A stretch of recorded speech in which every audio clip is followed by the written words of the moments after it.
Good morning. Am I horizontal to you or am I wrong? Because I think I tried to set my phone to. I wonder if I can go horizontal. Oh, crap. Okay. Sorry, it's going to be a vertical video, which means all of my cameras, all of my stands are going to be wrong. So we'll just adjust it as we go. But how's everyone doing? We're going to let a few people show up. I'm doing the live today. I'm Annie. If you haven't seen me, I'm going to be doing the live today just because I could have done it at the shop, but I am fully set up at my home anyway. I have a separate work area. It was just going to make things a lot easier. So Lynette is going to be in the comments. She'll be posting links as needed. She'll be just keeping an eye on everything, and helping keep me on track if I get off track, because there's a lot to talk about. Drop me a comment. Let me know where you're from. Have you enameled before? Is this brand new to you? Just say hi so that I know that the comments will be coming through.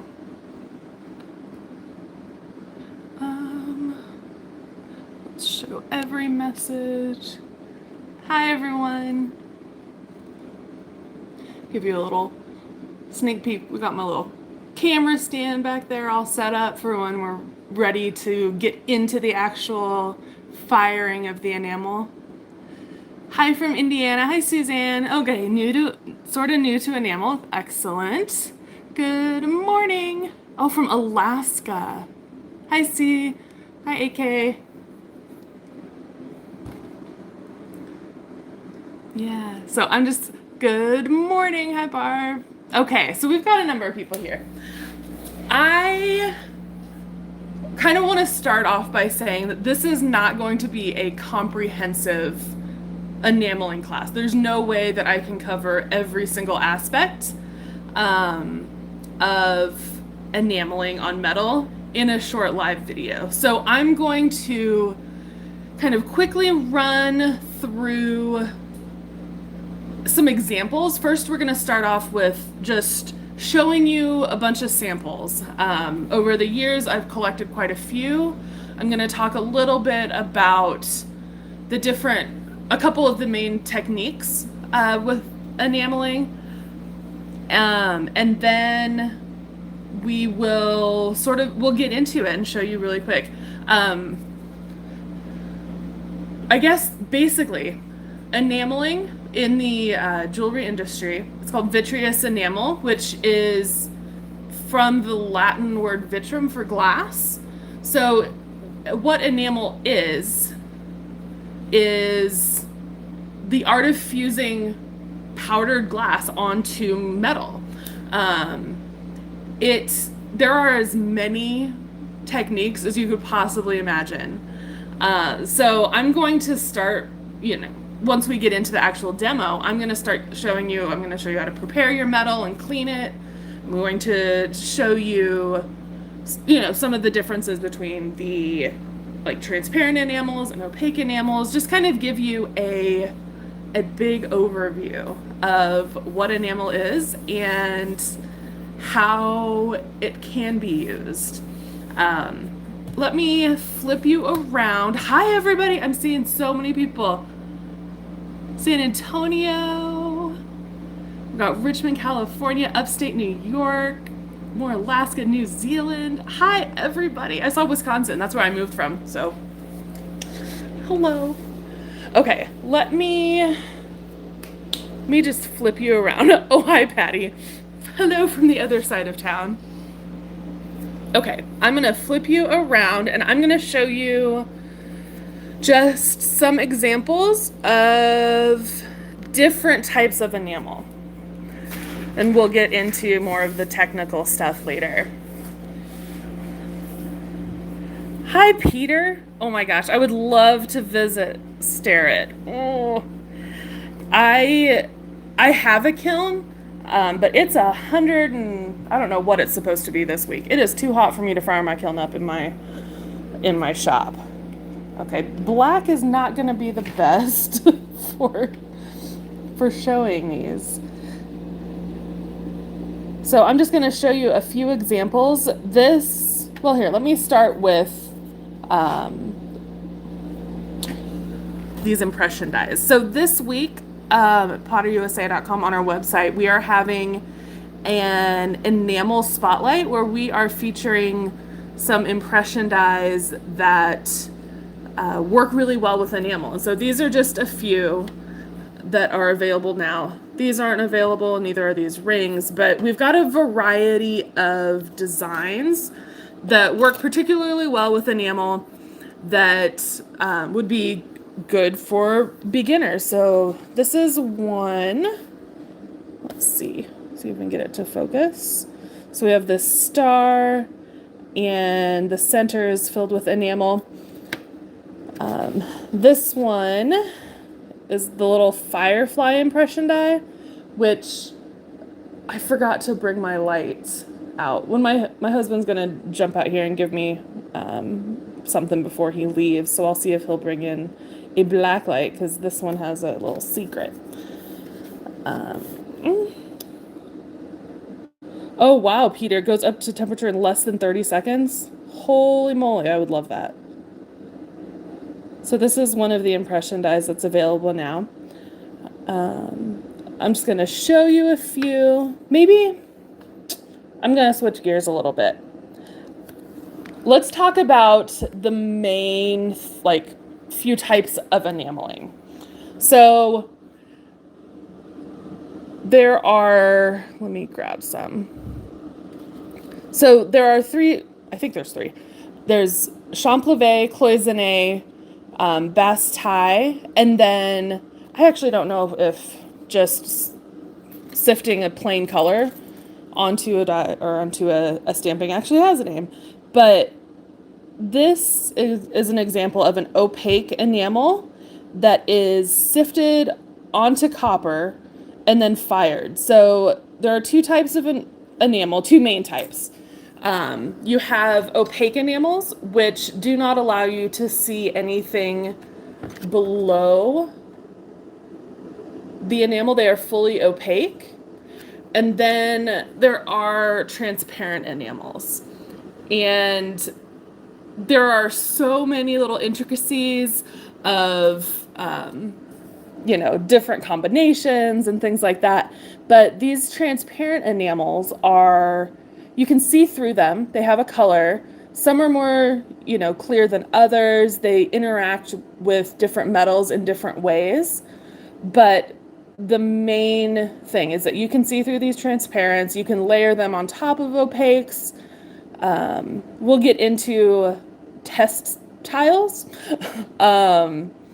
because each enamel is going to react with metal in a different way than the next. Let me grab one in particular I'm looking for.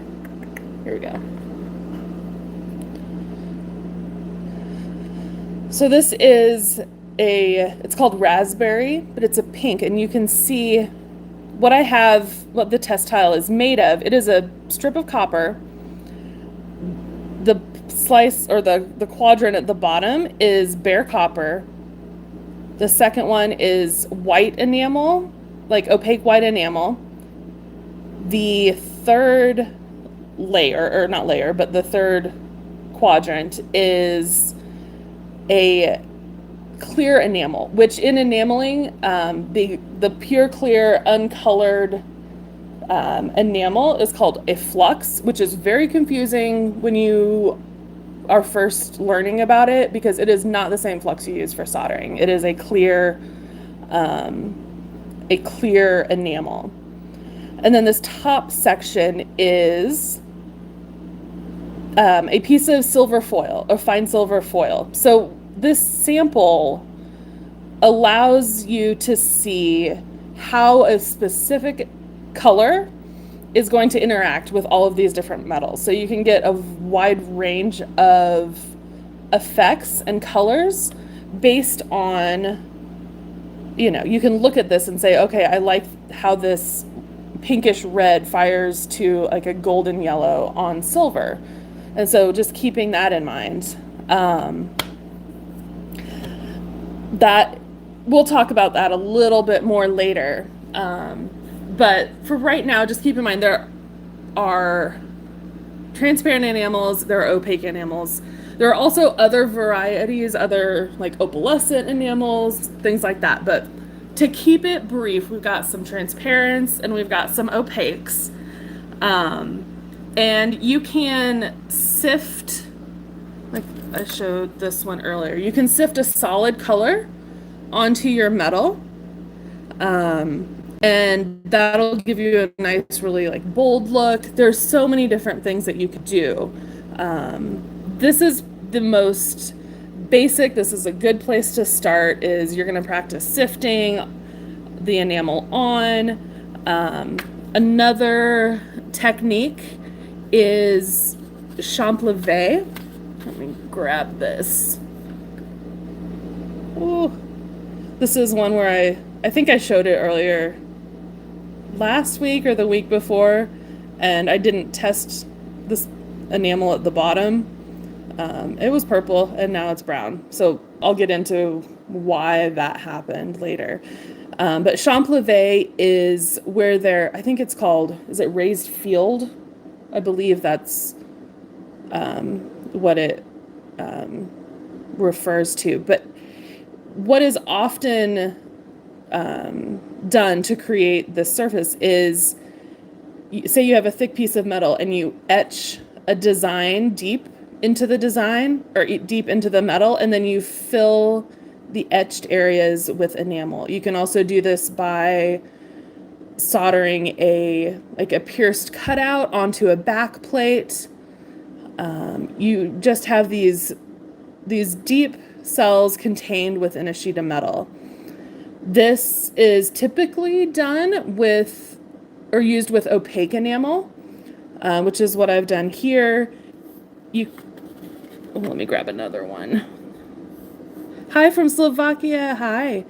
So this is an example of champlevé, which I'm going to show you, do a demo on that later today using this shield impression die. All of these, which is kind of cool, which is when you use these impression dies, it does a lot of the hard work for you as far as getting the material prepped. So you don't have to do any etching. You don't have to do any sawing or piercing. You just stamp your metal, and then these cells are here ready for you to fill with enamel. Let's see. Another technique that you're probably familiar with is cloisonné, which, usually this is done with transparent enamels. In this case, this bowl from China, it's using opaque enamels. These wire shapes, these little cloud forms, you can see the design is created with thin wire to create cells. And the cells are, the wires are then either soldered or fused onto the surface and then filled with enamel. We will not be enameling a bowl today, but this is a really beautiful example of the cloisonné technique. I don't have any other samples of that right now.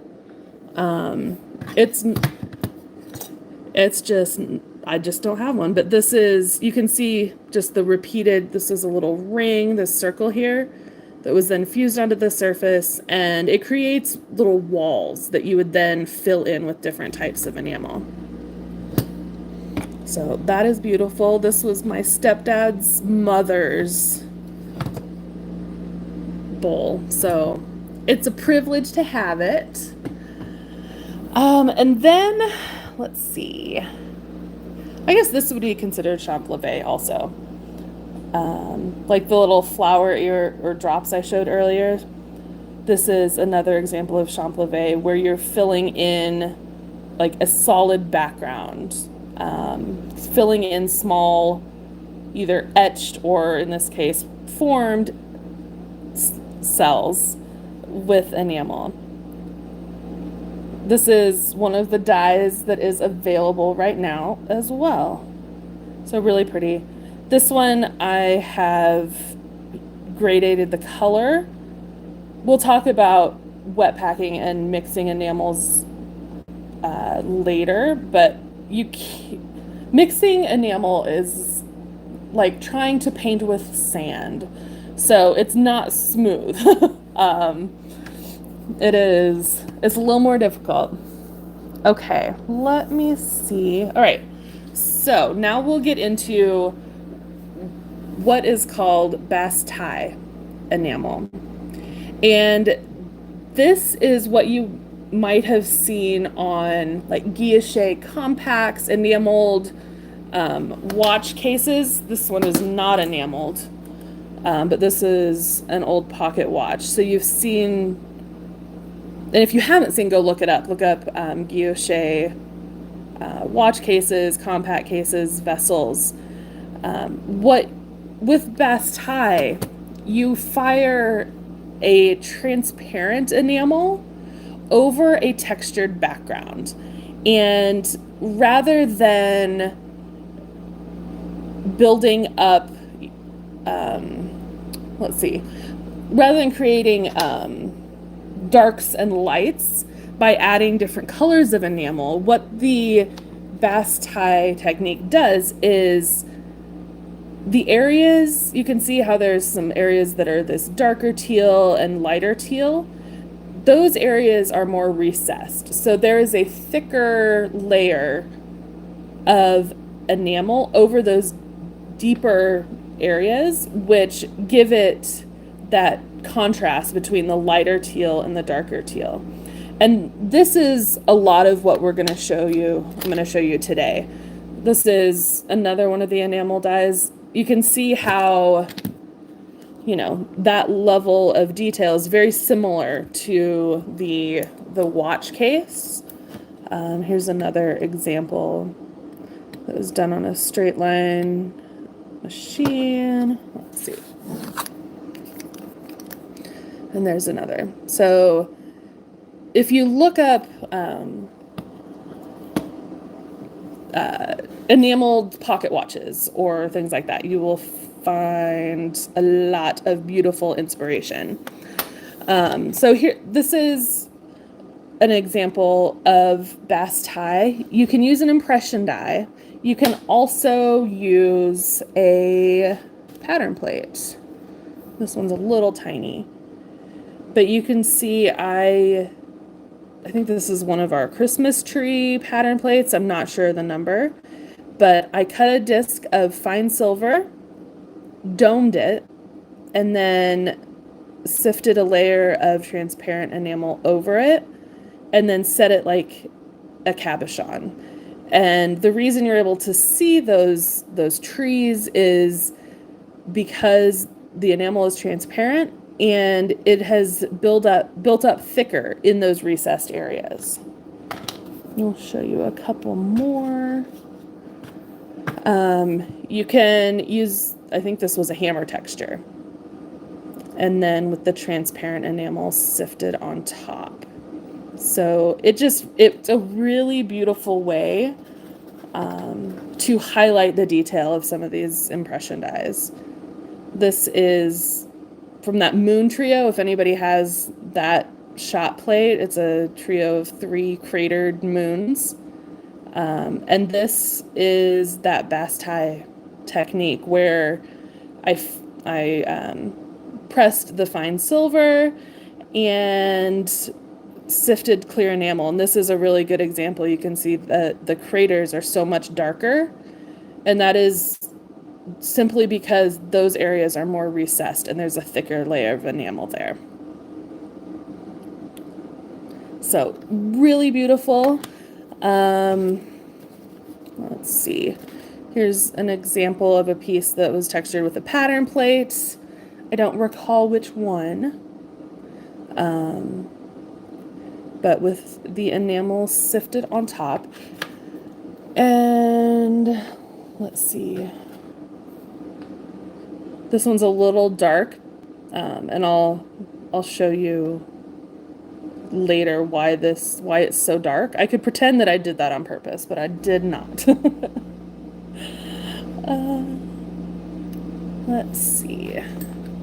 It's another example of Basse-taille. So I think you get the idea. The enamel is thicker in the areas of the patterned or textured metal that where it's lower, and so you get that contrast of light and dark. Let's see. I'm gonna move you back over here real quick. Okay, so I also brought or pulled together a couple other examples of techniques that we're not going to cover, but that just are kind of cool to see. So you can also get enamel like crayons and pencils so that you can do more sketchy drawing. There are people who do amazing hyper realistic painted enamels. There are watercolor enamels, acrylic enamels. So this is just a little teaser of some of the things that you can do. We will not be going into all of this. We're just going to give you a quick little rundown. I think these were made with enamel crayons. This is using a graphite pencil on enamel with a couple little flecks of gold foil. This, I cannot remember the girl's name who made it, but I think her first name was Nicole. I'm not sure. I feel bad. This was made by an artist, Yachtbird. Here's just a different example. I think some of these I got as a pin swap at Snag, in one of the Snag conferences, so I'm not sure who the creator is. This piece is by Sharon Massey, and this is enameled steel.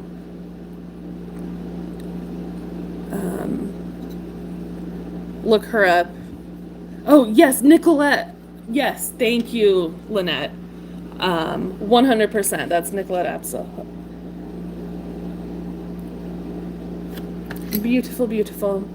I'm going to show you this just because it's, looking back, it's kind of funny. So if I have a master's in metalsmithing, and when you're in art school, like, you do crazy things that are not practical because it's art school. And this is a ring. Yeah, it's a ring where I have these enameled discs in graduated sizes stacking up on this giant ring. I think I sifted enamel and then scratched through the surface, with it might be enamel pencil. I honestly don't remember. It was a couple years ago. So I did a series of those rings. This is another one. Is massive. Whew. And these were just cut out discs that I enameled. It does look like a rain chain ring. Oh, little tiny snacks in it, just like a couple sunflower seeds just hanging out. This, I believe, was made with liquid enamel, which is an entirely different product. We aren't going to get into it today, but it was done with, it won't focus, liquid enamel and then over-fired, which is where you're getting that green sort of to come through. You can also enamel on formed metal. So this is a spiculum. Again, I honestly don't know who made it. I feel bad, but a lot of these came from a long, long time ago. This is just a clear enamel fired onto copper. Um, you can fire onto wire as well.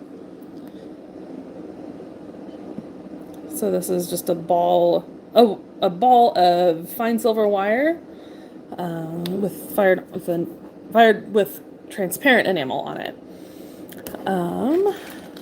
We'll talk about this later also, but an easy way if you want to start practicing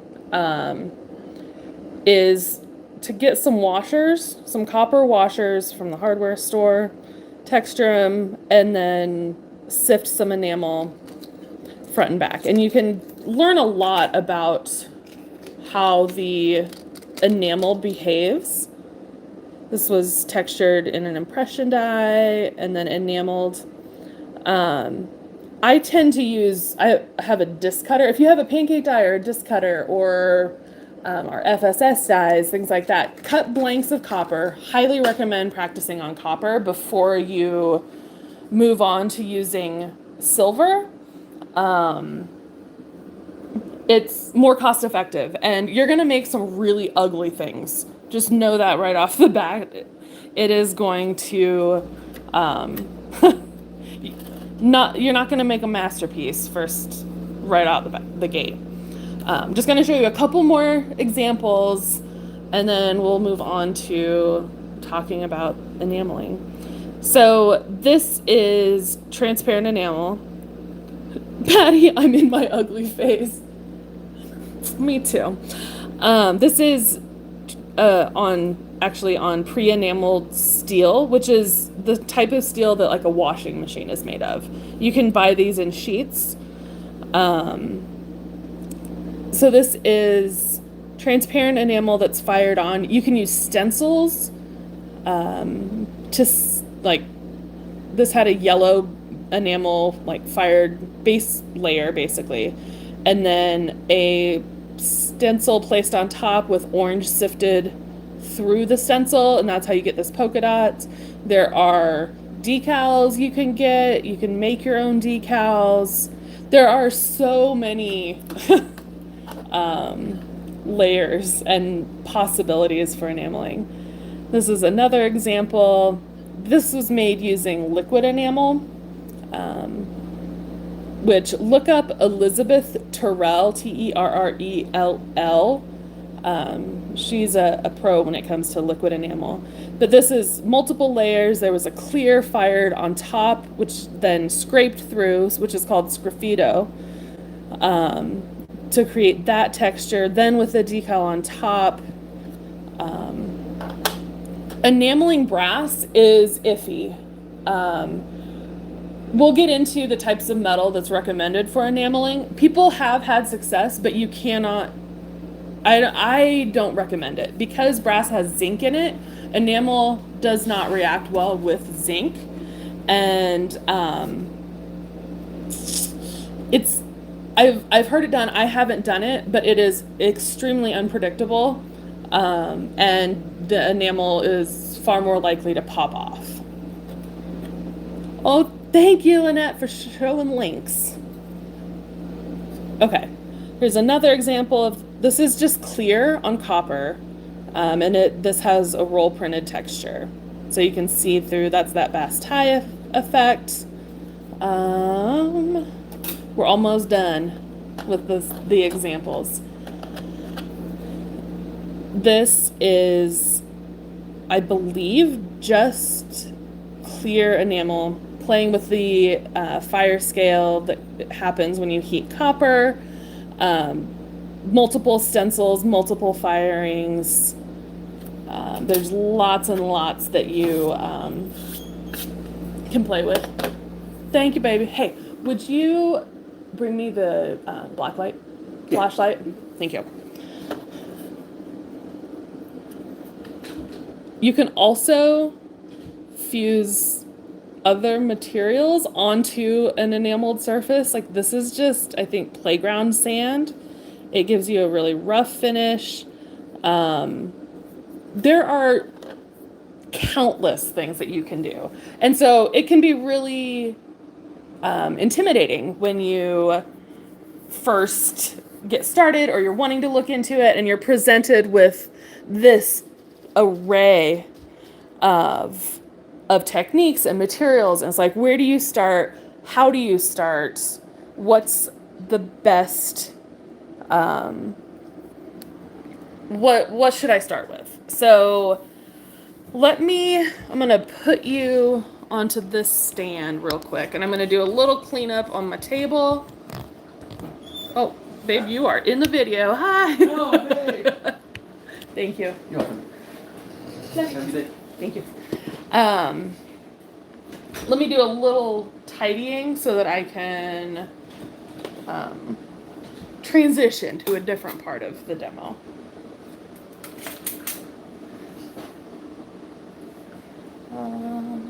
Just clean it up a little bit.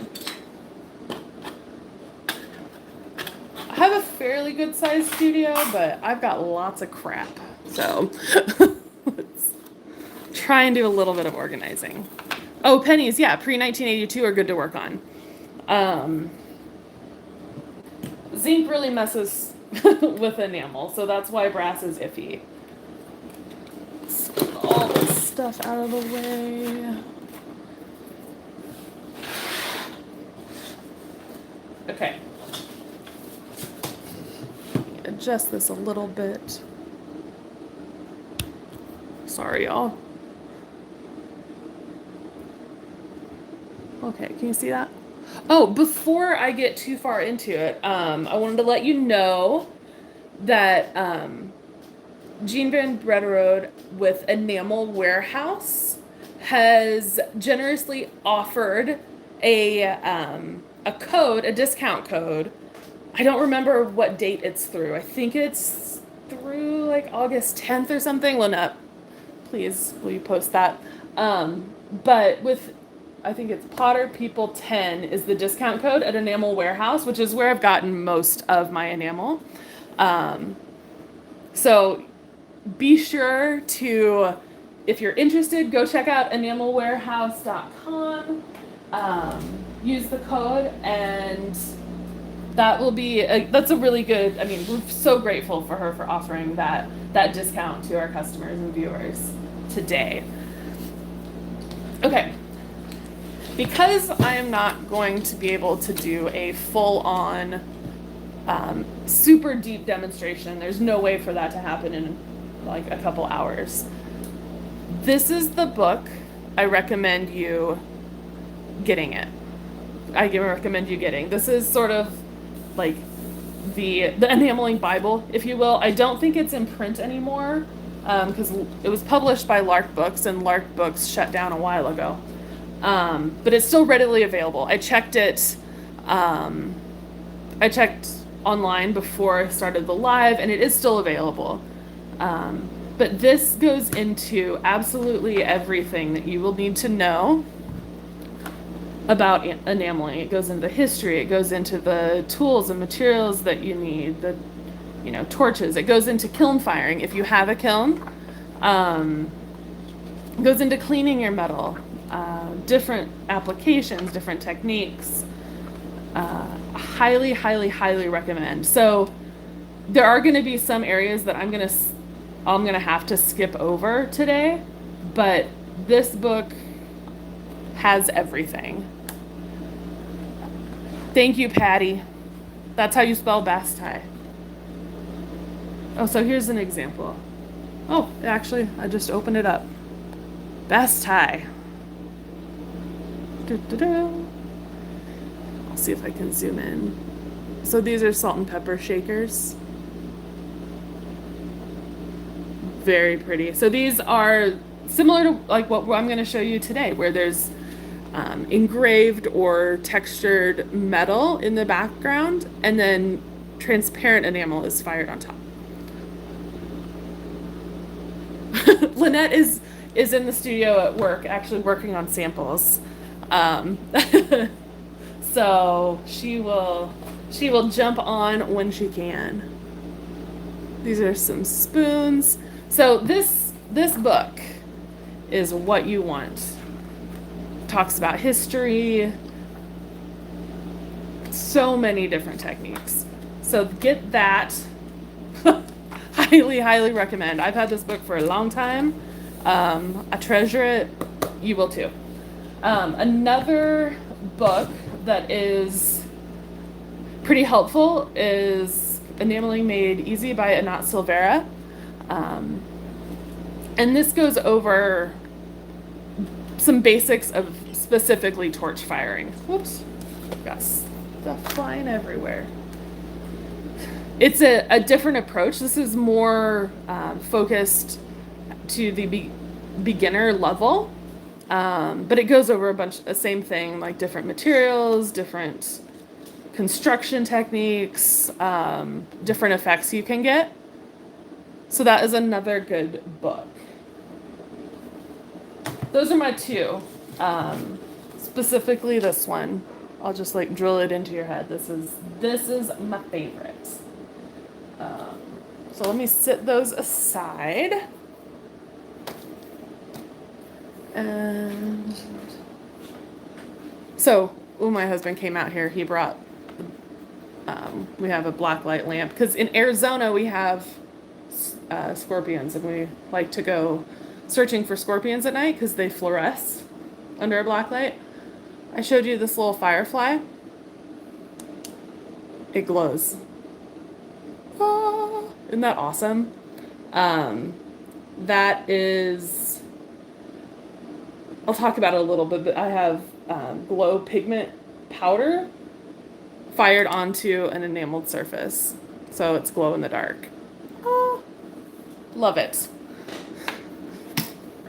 Okay, I'm gonna take a drink. I'm gonna kind of reset up my area, and we will get into talking about the actual enamel. Does anyone have questions? Let me put something pretty out there for you to look at while here. You can look at the bowl while I get some stuff set up.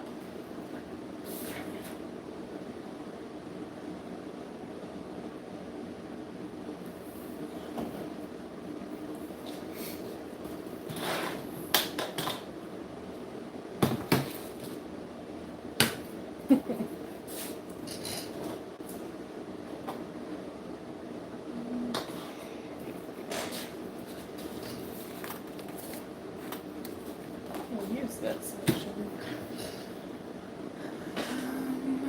I'm gonna move the camera a little bit. I was all set up for a horizontal format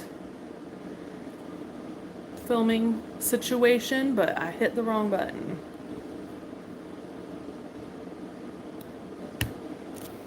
Okay.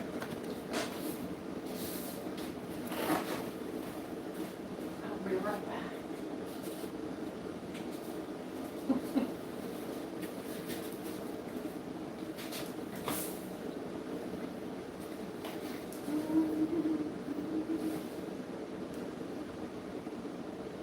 Sorry, y'all.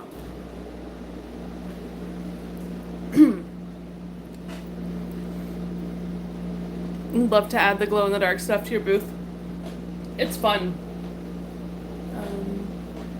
I learned it from an artist. Her name's Charity Hall, and you should look her up. Her husband is an entomologist, if I am remembering correctly. And so a lot of her work deals with insects and glowing things.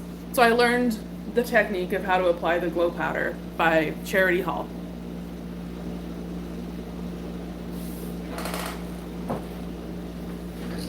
Okay. We'll move this bowl out of the way so it doesn't get hurt.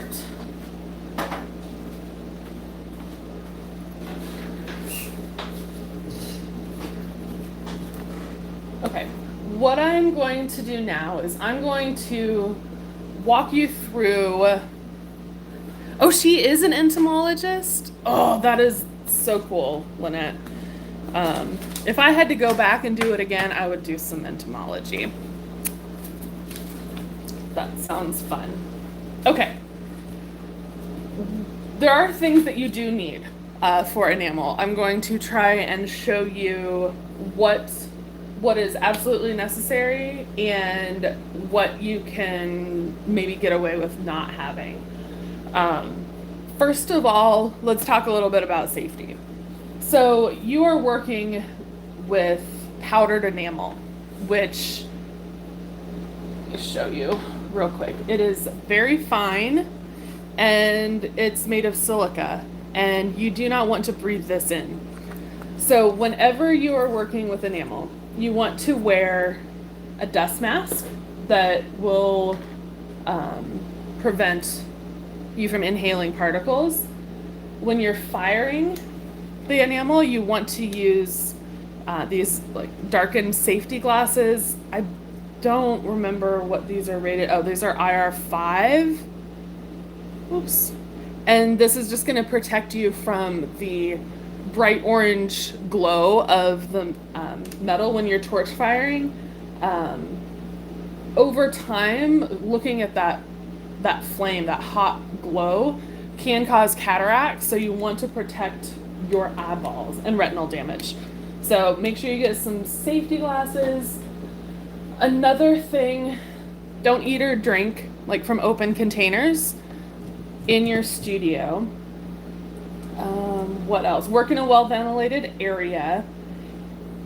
When you're cleaning up, one of the main things that you need to do when you're working with enamel is you need to keep everything clean. You don't want particles from one color of enamel getting in the container of another one. You don't want any cross contamination.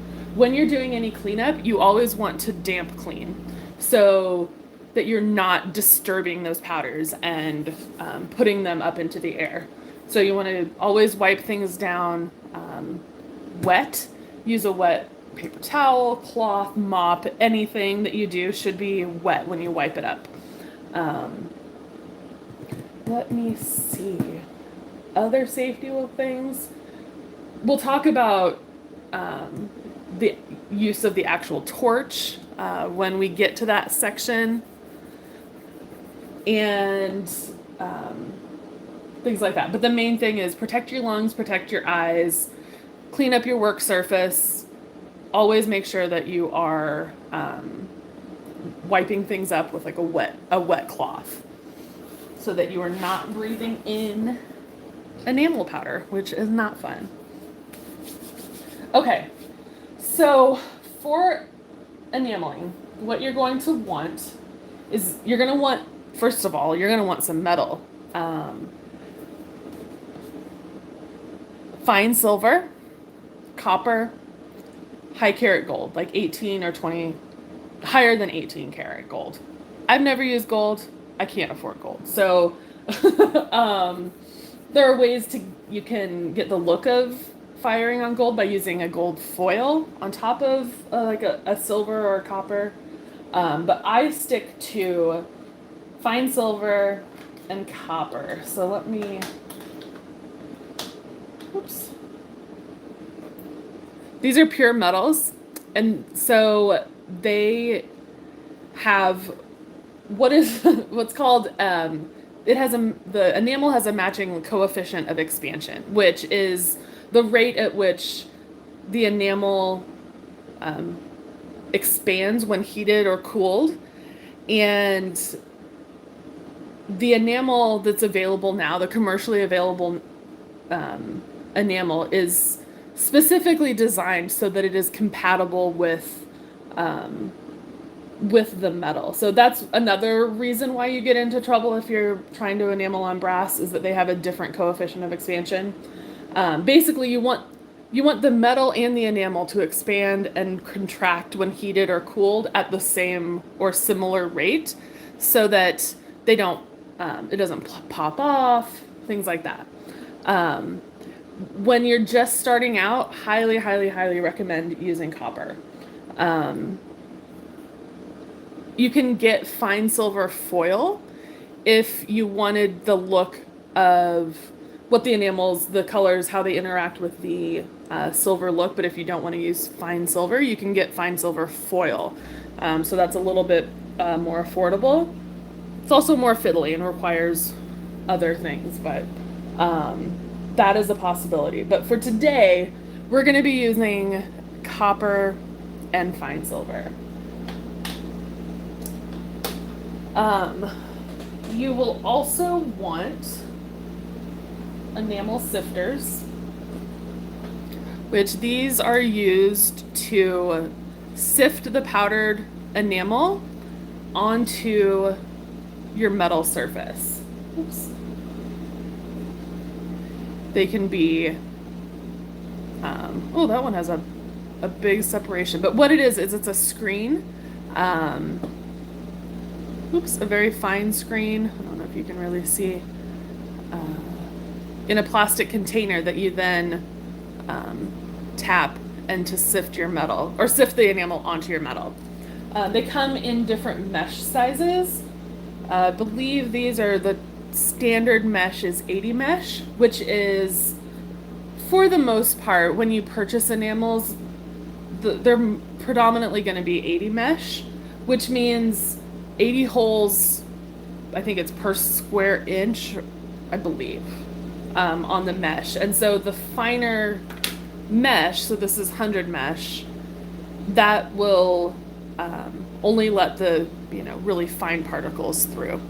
Again, that the Art of Enameling, that book that I showed you earlier, goes into all of the details about mesh, preparing your enamels, because that's a whole other step, but we're not going to get totally into that today. I'll mention it, but that's going to be a little too much. So you want your sifters. You also want some magazine paper. What's really good about it is it's really slick, and this is going to be your work surface for what you're sifting your enamels over. So what I like to do is just take a page of a magazine, fold it in half so you can easily collect your enamel and tip it into the container. After you're finished sifting, I like to keep a stack of these, and then once I'm finished sifting for the day, I will fold these carefully, because there will probably be some like residual enamel on the paper. Fold it, and then you're able to toss these.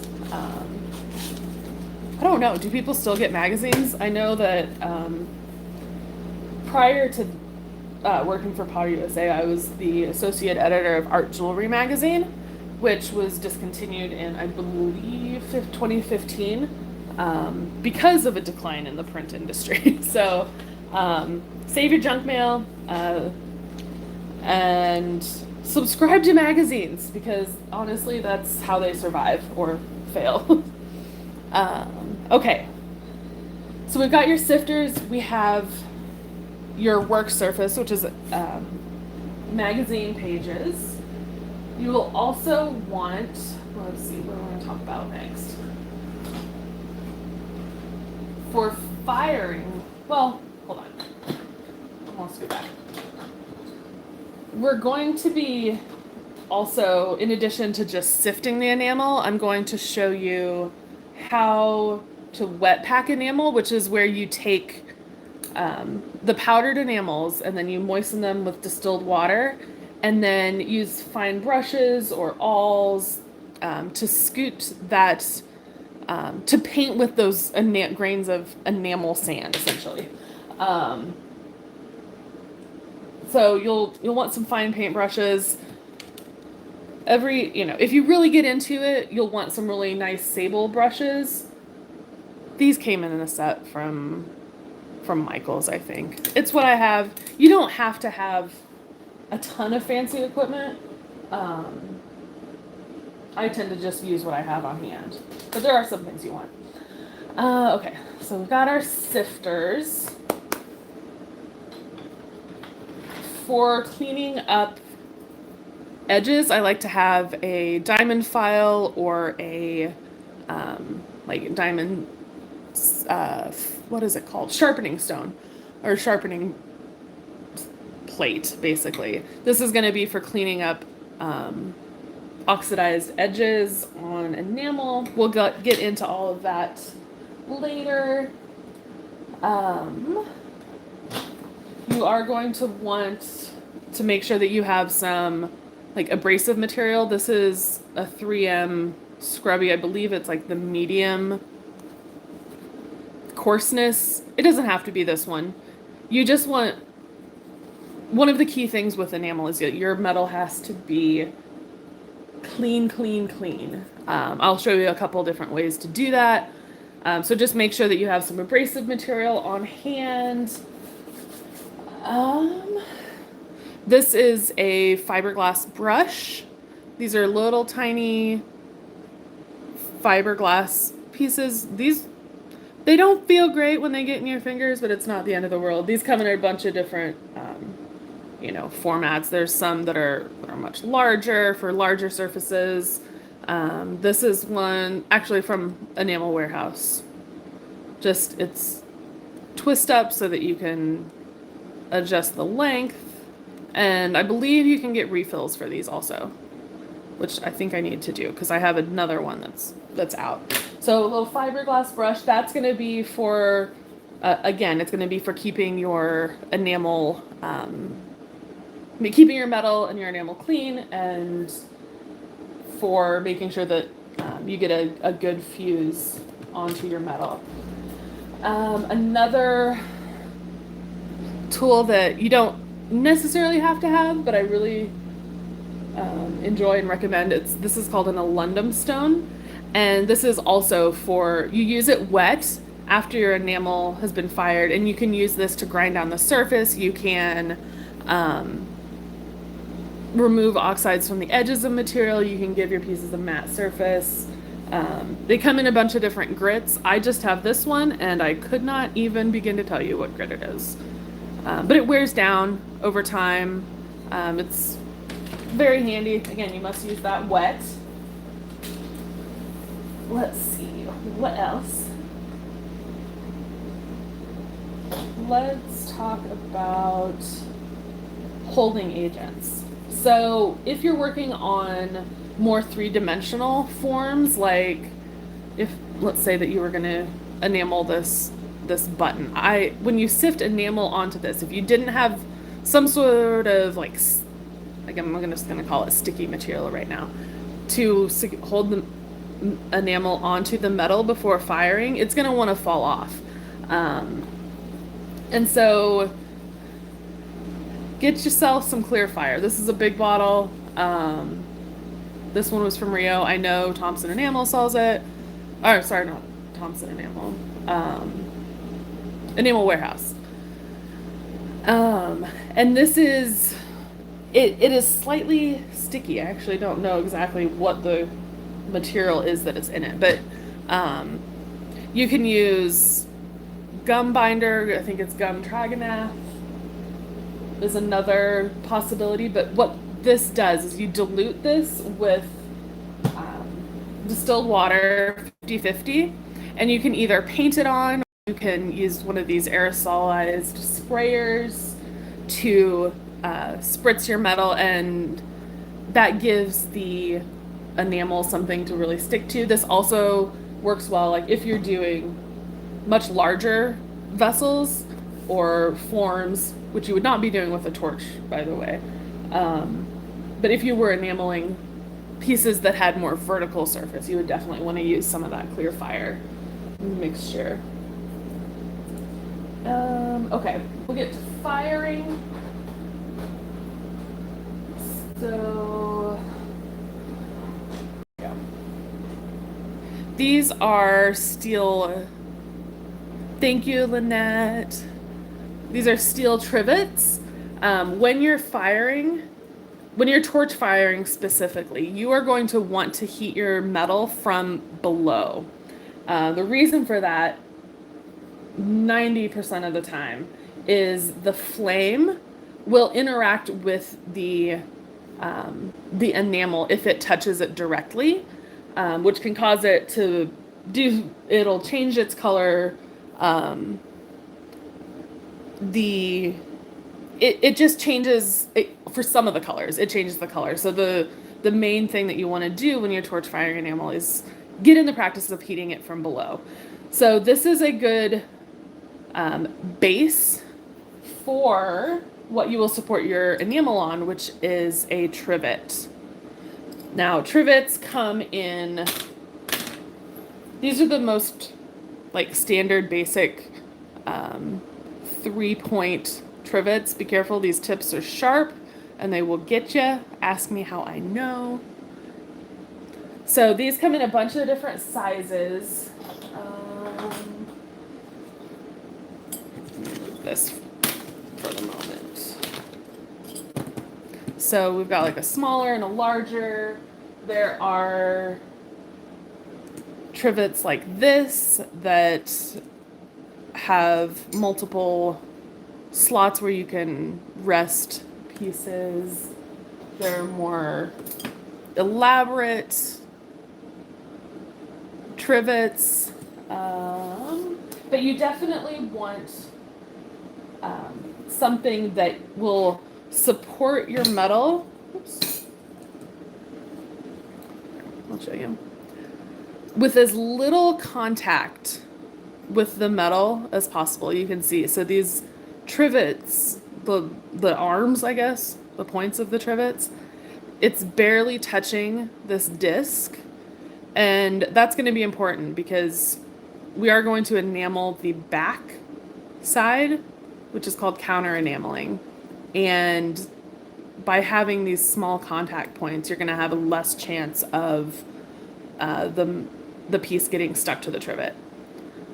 It will happen, but you just want a few contact points as possible. This also helps prevent slumping when it's heated, all sorts of stuff. But I would recommend, if you're just getting started, get yourself a few of these 3-point trivets. Get yourself some steel mesh trivets. These are designed really so that for kiln firing enamel, so that you can fit your like tongs or it's like an enameling fork underneath it to be able to move a piece in and out of the kiln. But I like it for being able to place the trivet on, and your metal's here, and then you're able to more easily heat the piece directly from below. Okay, so we've got trivets, we've talked mesh. Oh, one thing I want to show you. Lynette, you're gonna laugh because we talk about this all the time. These tripods, these soldering tripods, I do not use them for anything except for enamel, for torch firing enamel. But it's a good use for these tripods. What this does is it will elevate your work. Let me see if I can back you up just a little bit. Oops. There we go. So it elevates your work so that you can place your mesh, a support trivet. Oh, it's black on black, so sorry, you can't really see it that well. Then your metal, and then you can more easily get your torch underneath to heat the piece from below. Let's see. Also, what I like to do, again, this is not something that you have to do. I just find it helps me. The steel mesh can be a heat sink, and if you are using a torch like a handheld butane torch, sometimes having the mesh fully, a full sheet of it can suck up some of the heat. It can take it longer, the enamel to flow. So you can cut a circle in the middle and then center your trivet over that hole and then heat. And I'm going to show you all of this once we get to actually demonstrating. But that's just another little trick or tip. Does anyone have questions? I'm going to take another drink. And then we'll get into we'll talk about enameling, the stages it goes through, and then we'll get to sifting and get to the really fun part. So, yeah, let me know if you have questions. Oh, copper can be claimed with penny bright. Yep, absolutely. I'm going to walk you through how clean your metal needs to be, and different ways that you can get it there. I don't have any penny bright, but that is a really good suggestion.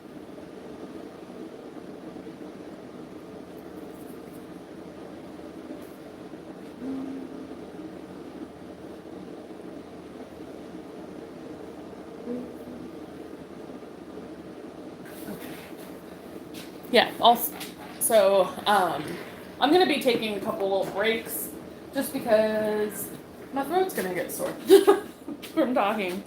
Oh, I loved Art Jewelry Magazine. I missed Art Jewelry Magazine. Me too. It was fun. I worked there for almost 5 years. And I wish it was still there. Wish it still existed.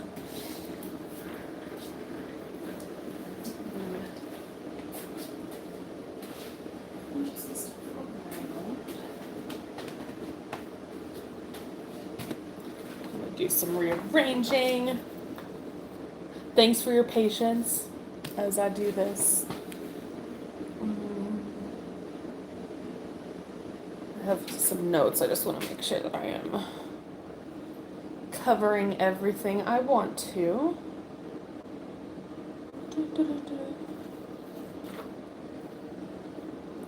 So, anybody have any questions before we get to it? We're going to talk about enamel first, and then I will get into cleaning the metal and actually firing some. So who here has done some torch enameling before? Do we have lots of newbies? Have you seen it and always dreamt of it? Let me know if you've done some torch firing enamel before, or even kiln fired enamel.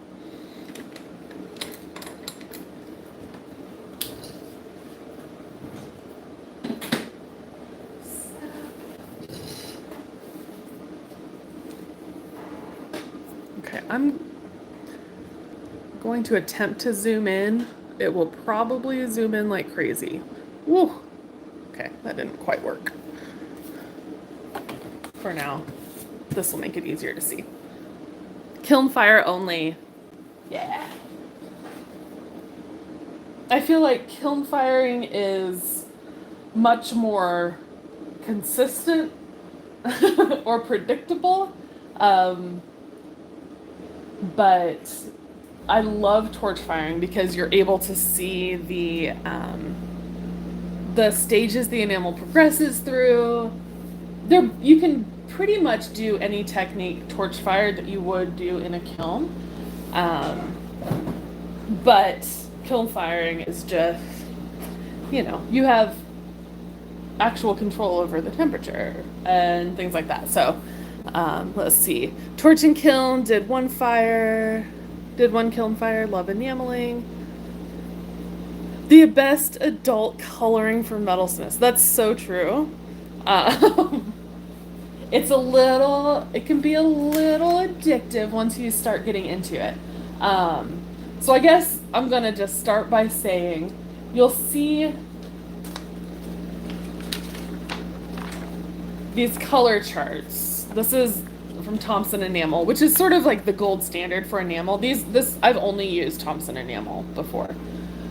These are well formulated. They have a long history of high quality, and they're perfect. I don't know how to describe it. I haven't tried any others, just because these are reliable. From batch to batch, everything works. But you'll see these color charts and be like, oh, I need all of them, which is what I have done fairly recently. I just actually ordered a bunch of enamel from Enamel Warehouse just to kind of flesh out my collection of enamel. But if you are just starting out, 100% don't buy all of the enamels at first. um, get a black opaque is what I recommend. Get a white opaque, which is foundation white, opaque 1030. Get yourself some medium fusing clear. There are two kinds of clear. This one, which is medium fusing clear 2030, this can be used for copper, gold, or silver. Now, if you are working with fine silver, you will want to use the 2020 instead of 2030. You may want to. This 2030 can yellow a little bit when it's fired onto silver. It depends on what you're doing, whether that matters to you. But I would start with the 2030 just because you can use it both on copper and silver or gold. We won't be covering that today. So we've got black, white, transparent, clear, which I mentioned earlier, but I'll repeat it again. Transparent, like perfectly clear, non-colored, transparent enamel is called flux, but it is not the same flux as a flux that you use for soldering. So it can be a little confusing, but when you start reading all the books and looking online, you'll hear people say, okay, so you want to apply a layer of flux. They're referring to the transparent enamel. Ordering enamel is an addiction? Yeah, 100%. I had a few, but I hadn't enameled in many years, so I went on a little bit of a spree. One thing that you can also get, and I believe Enamel Warehouse has it, is they have like random variety packs where you get a small, like 2 ounce, not 2 ounce, sorry. Let me find little sample packs of random colors if you want to practice, where you get this. It doesn't come in a jar, it'll come in a bag, but it's just a small quantity if you want to play with it.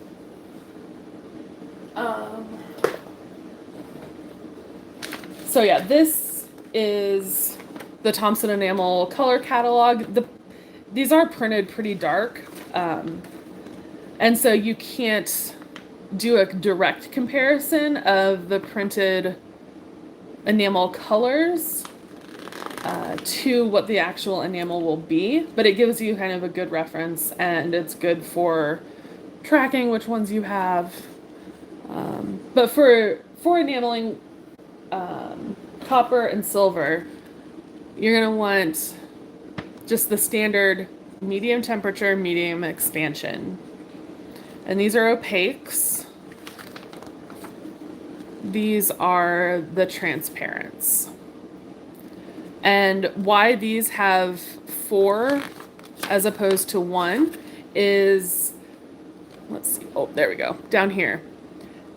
Because transparents act differently depending on what the backing material is, whether it is over a plain white, like opaque white enamel, whether it's over flux, which is that clear transparent enamel, whether it's over bare copper or fine silver foil, you're going to get different looks. And so that's what corresponds to these multiple images.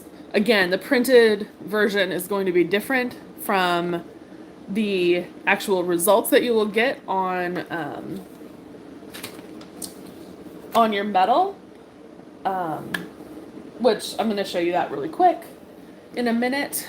But to go back to the main colors, I I would do a black, I would do the opaque white. This is the 1995 black. That's just the enamel note color. Oh yeah, okay, Judy, that's wonderful. Thompson Enamel has their whole collection in sample size. That's what I've done. I got a couple sample sets and then tried them out, made test tiles, and then ordered larger containers of the ones that I wanted. So very good. I didn't realize you could get the whole color field, which that's dangerous because now I want all of the colors. But when you are getting started, I am going to, just based on making sure that you have success from the beginning, I would avoid pinks, reds, oranges, yellows. Those get funky on silver, and I'll show you. They are difficult to fire and get good outcomes on copper. Not that they're hard, they're just not necessarily my favorite for beginners. I would stick to greens, blues, blue-greens, maybe some purples, but leaning toward cool colors rather than warm colors. Okay. I would also suggest exerting restraint, because it's really fun to get all of the colors and you play with all of the colors. But when you're first learning, get a couple transparents, get a couple opaques, experiment, make mistakes with those colors, learn what you don't like, what you do like before you move on. Because each color is going to interact with the metal or your base coats in different ways. And so it's much easier to start with a very limited color palette. So I would suggest cool color transparents and a couple opaques. And because the metal interacts with, or the enamel interacts with metal and different base coats differently, also recommend making test tiles. So some people love making test tiles. Some people hate them. It is very repetitive. It is very monotonous. But what making test tiles does is that it allows you to have a physical example of what your specific enamel is going to look like on bare copper, or copper that has a clear flux applied to it, pure white, and then a fine silver surface. You can get more complicated than that, but that's sort of the basic. This is actually a sample I made during my art jewelry days, which is kind of funny. So this is what each of the test tiles that I'm going to show you starts out as. So there's a lot of prep involved. But if you really want to have like good control over the colors that you use and how you're pairing them together, you're going to want to make these test tiles. These can be any shape you want. They can be flat, you know. I made mine about 1/2 inch by 1 inch rectangles. Some people punch a hole in one end so that they can hang them on a board. I have grand plans of putting magnets on the back of mine, but they currently just live on a table.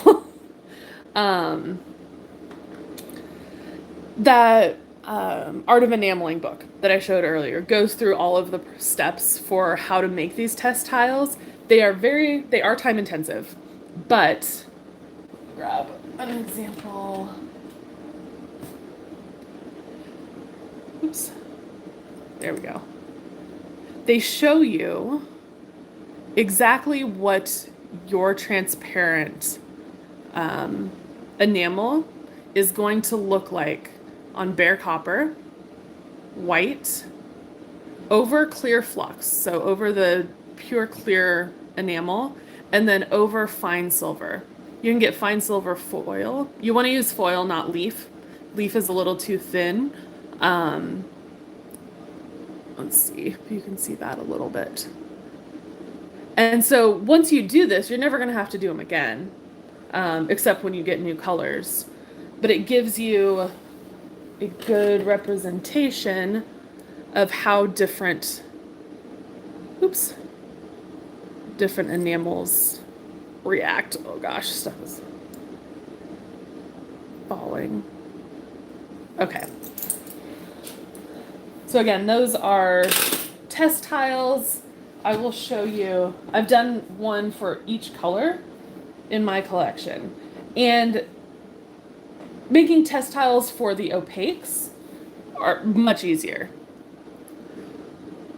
You just cut a piece, because the opaque blocks out anything underneath it, you're not going to see through it, so you don't have to worry about how it will react with the base layer, the base coat.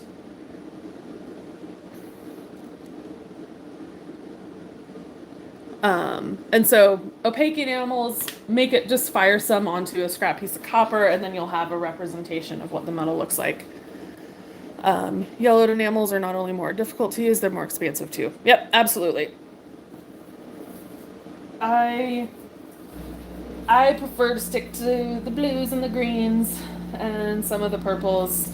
I have not dedicated my life to the craft of enameling. And I guarantee you, 100%, I don't know everything. Oh, expensive. Yeah.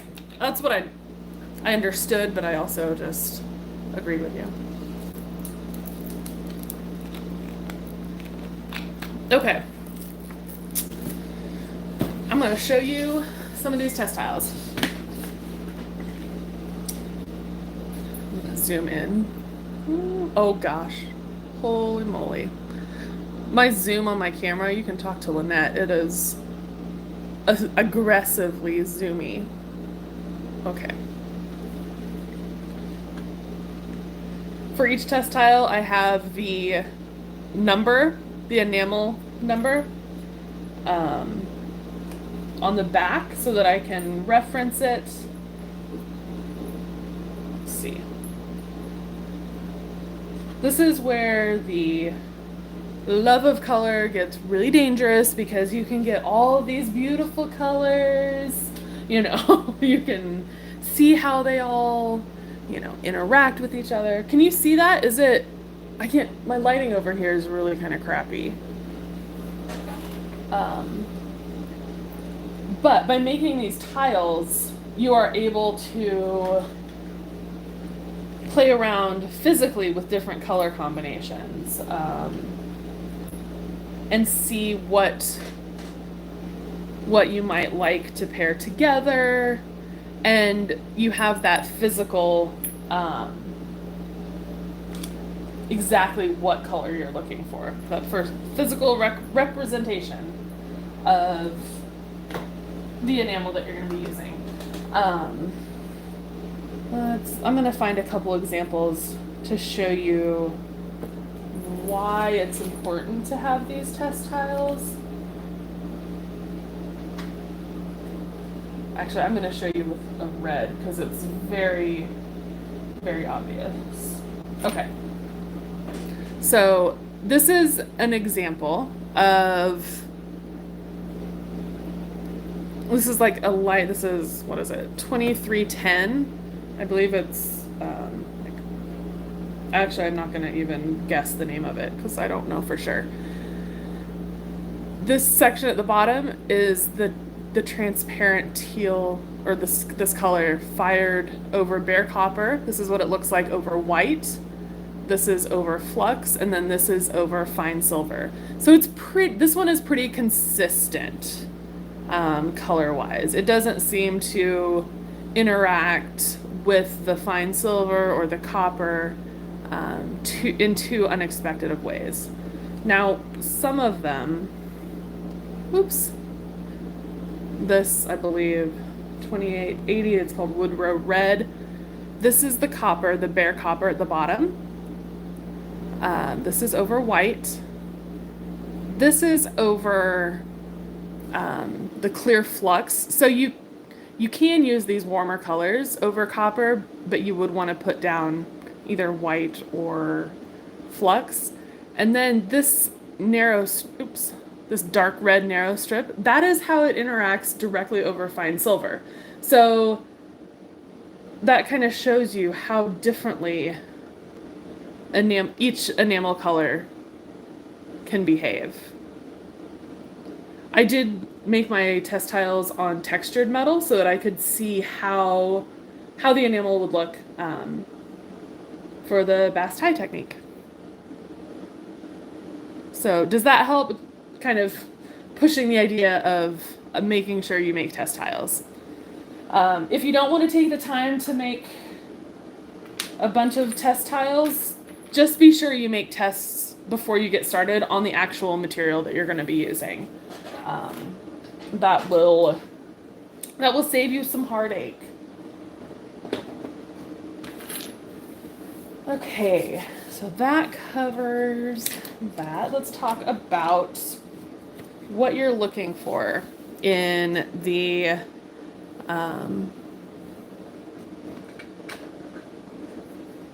in the surface of the enamel when you fire it.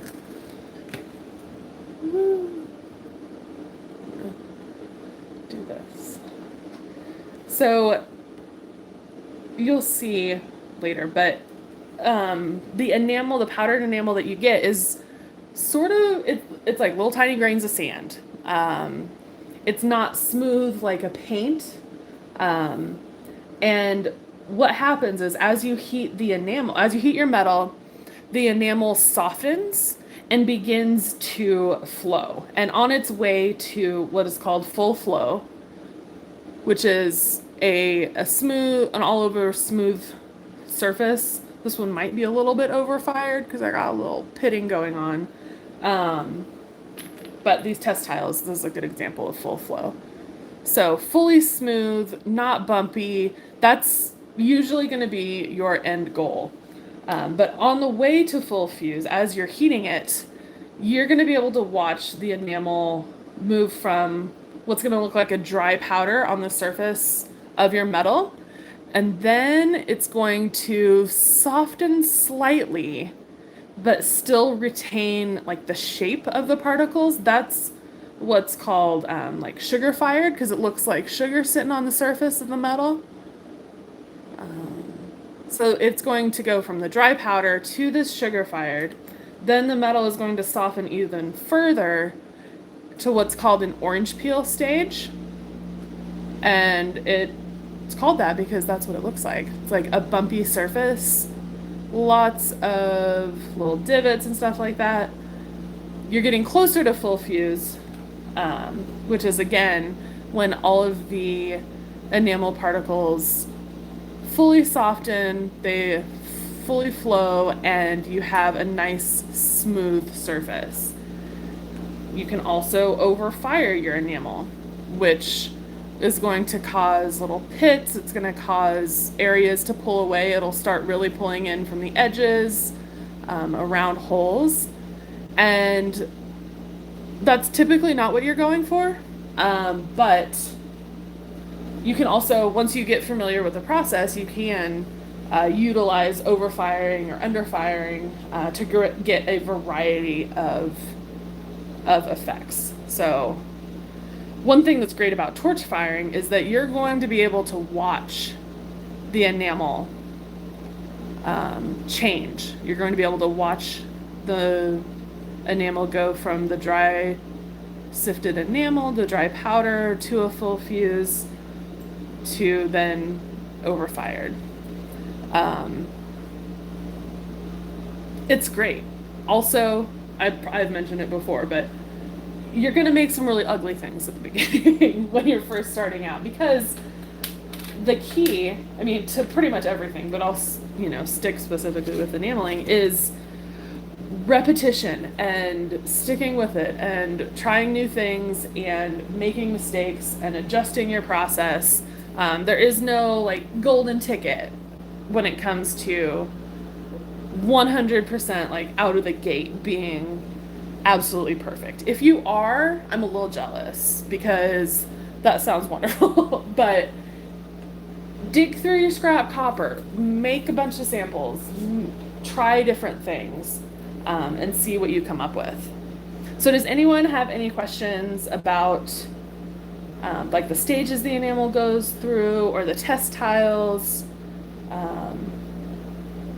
If not, then we'll give it a couple minutes and then we'll get to prepping the metal and then we'll start sifting and firing some enamel. Can you get an AB finish? There are opalescent enamels. I haven't tried any. I have some from Jean that I want to play with, but I have not yet.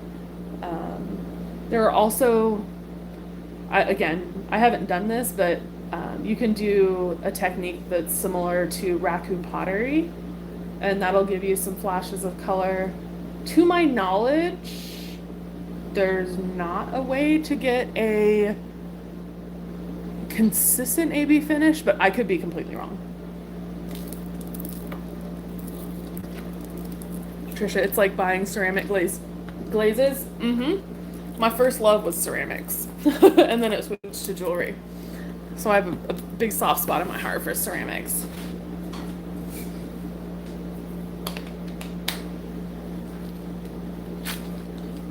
And get prepped for the next part of the demo.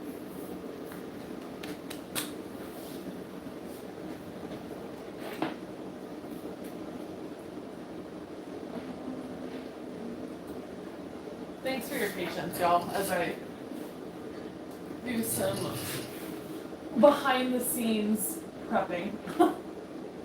Moving stuff around. The opalescent ones are so pretty. Yeah, I'm excited. I just haven't played with it yet. There are, like I mentioned at the beginning, you want to get the basics first, but there are limitless things that you can experiment with once you understand the process and have something that works for you.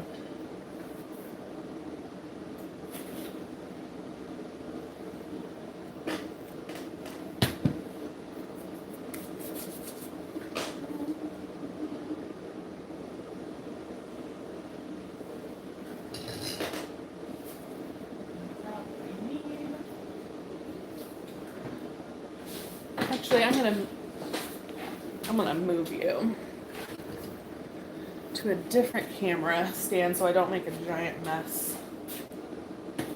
Over there. Okay. Thank you for your patience. Okay. As I am getting this thing set up, when you are enameling, one of the main things is your metal has to be absolutely free of grease, of dust, of any sort of grime. I'm going to demonstrate on just a plain disc. So let me get everything I need over to this other station that you'll see in a minute. And we will go through some of the ways to get your metal clean.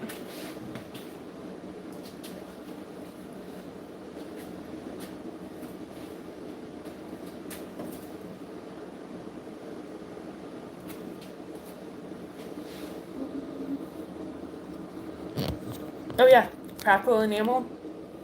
Also have some of that I need to play with. Okay. Whew. Sorry, y'all.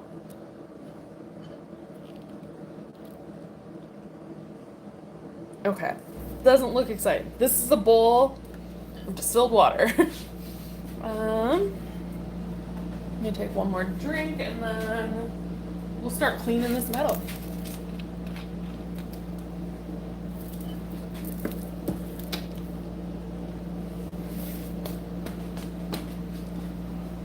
Okay, we'll see if I need to zoom in or not. So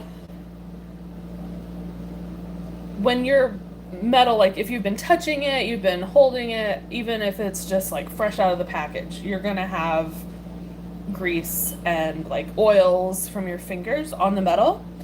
And what that does is that it causes the water to bead up. So you can see how this is best done under running water, but I don't have running water in my studio.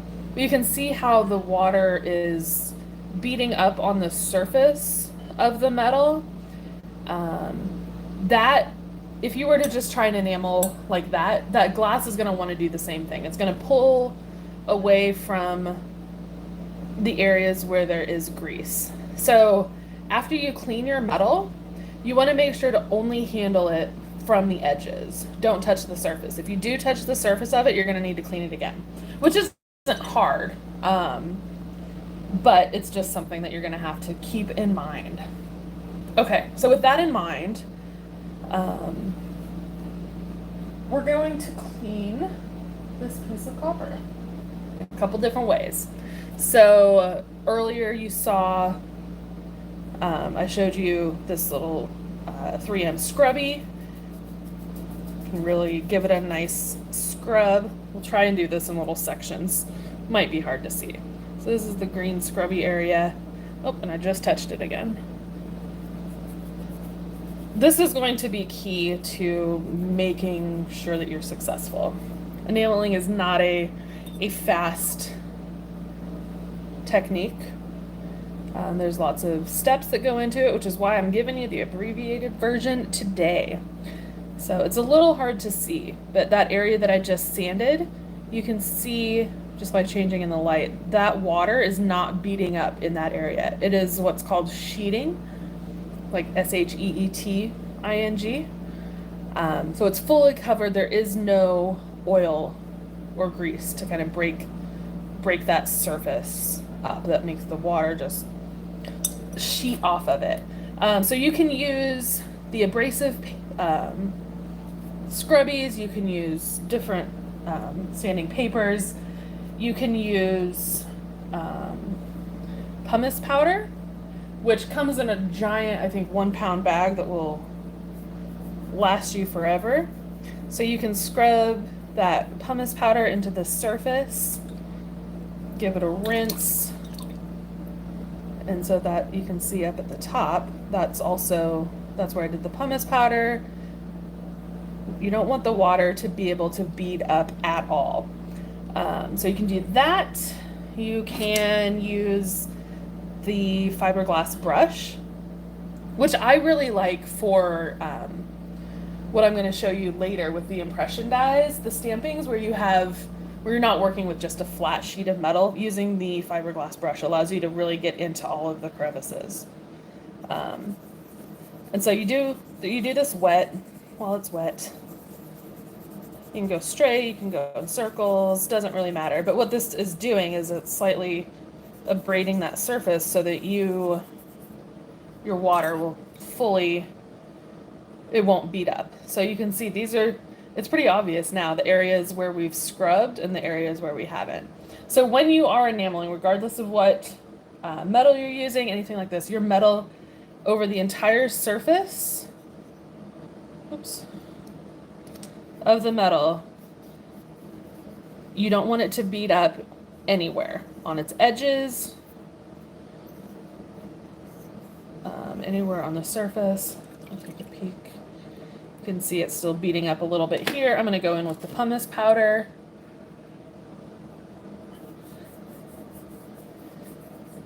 And you really just want to give it a good scrub. Do make sure that, like, before you start, it's good practice just to wash your hands, to remove any extra oils from your fingers. Just kind of good practice. Okay. Which that didn't quite work because I was really scrubbing. Okay, I'm going to do this differently. This is how I should have done it in the first place. An old toothbrush with the pumice powder so that I'm not using my finger to add oils to the metal. So I'm just giving it a good scrub with the pumice powder.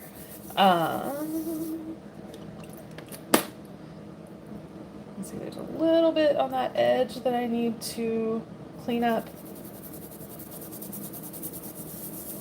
So taking the time to prep your metal will save you lots of headache later.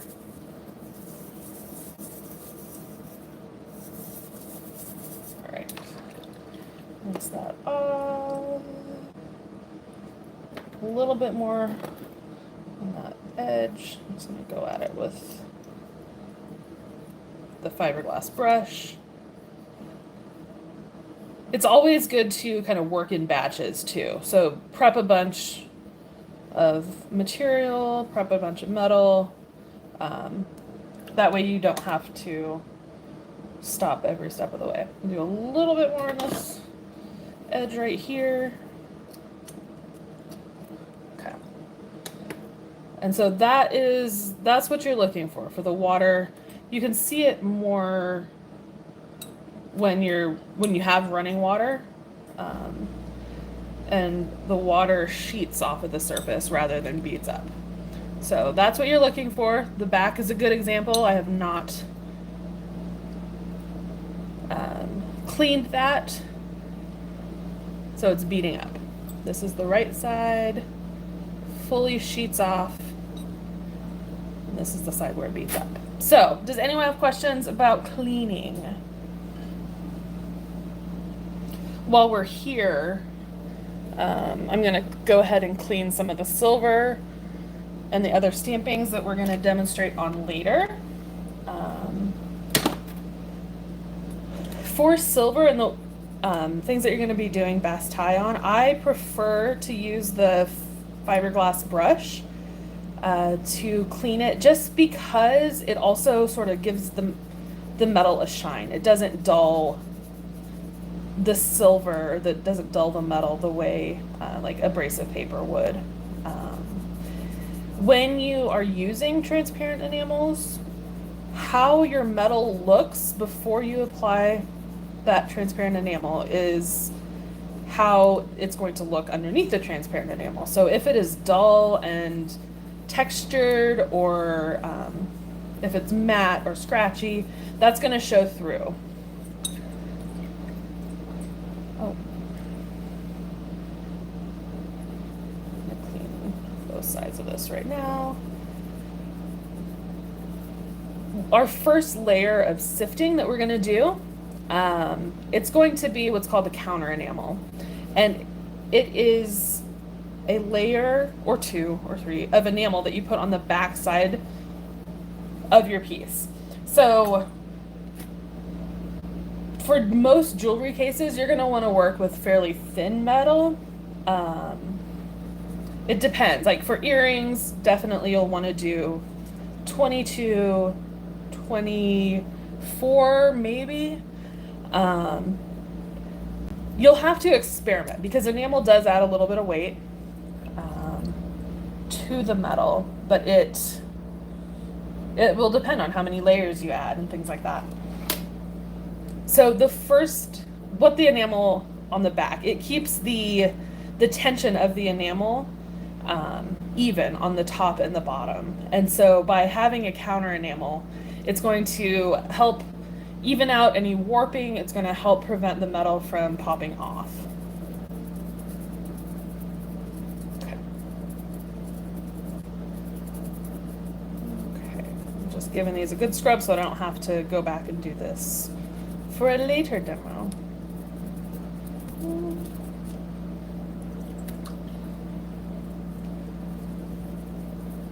Okay, I'm just gonna do one more. And right now I'm just cleaning the back of these pieces for the most part, because I'm gonna be doing a counter enamel layer first.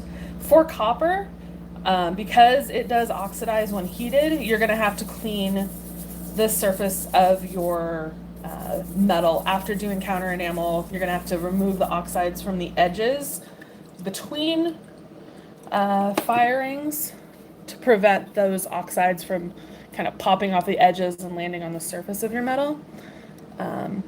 That's why I really like working with fine silver, because it doesn't oxidize. You don't have to worry about keeping things clean, but copper is really inexpensive and good to practice with. Okay. Oh, Christine. So the pen that I'm using, it's a fiberglass bristle brush. You can get them from Enamel Warehouse, which if you're joining, there's a 10% off code. Lynette posted it in the comments earlier. So it's a fiberglass brush. What was another one? Have you ever used a brass brush? Blech. Brass brush, yes. Let me grab a different piece. I'm going to show you. So with using a brass brush, I have a collection of quite a few that I've collected over the years. So this is a brass brush. With brass brushes, you want to use a detergent like a Dawn or some sort of dish soap to act as a lubricant, which you do not want on the surface of your enamel.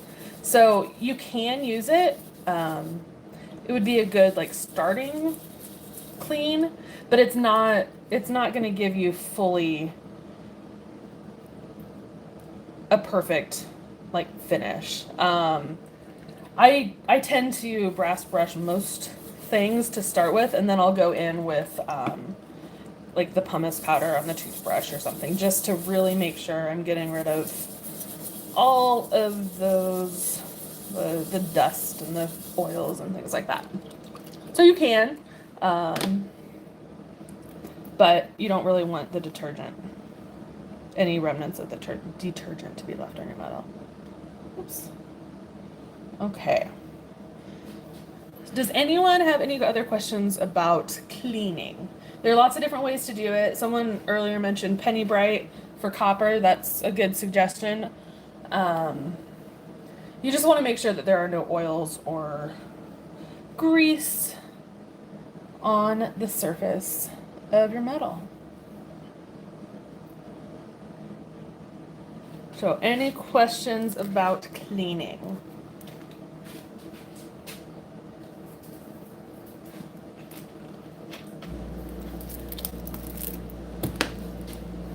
Okay. Hi, Diana. Okay, I'm gonna bring you, I think, back over this way. I'm gonna hopefully not mess anything up, but I need to see how much battery my phone has left. Okay. We're at 57%. So I think we're good for a little bit.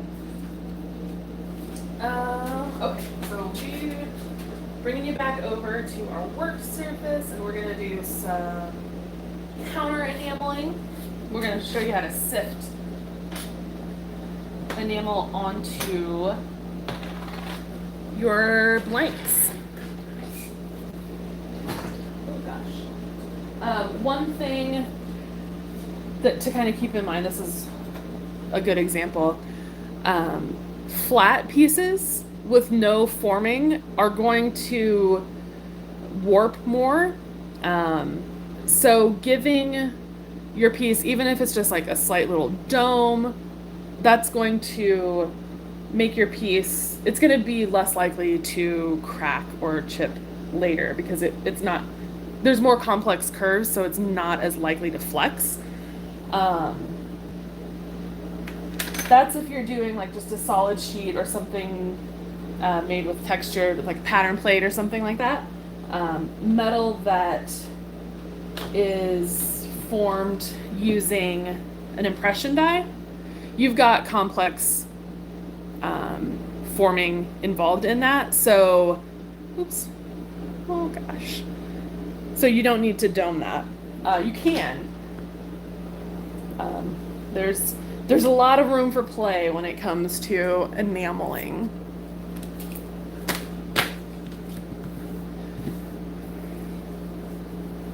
Okay, so when you are getting ready to sift,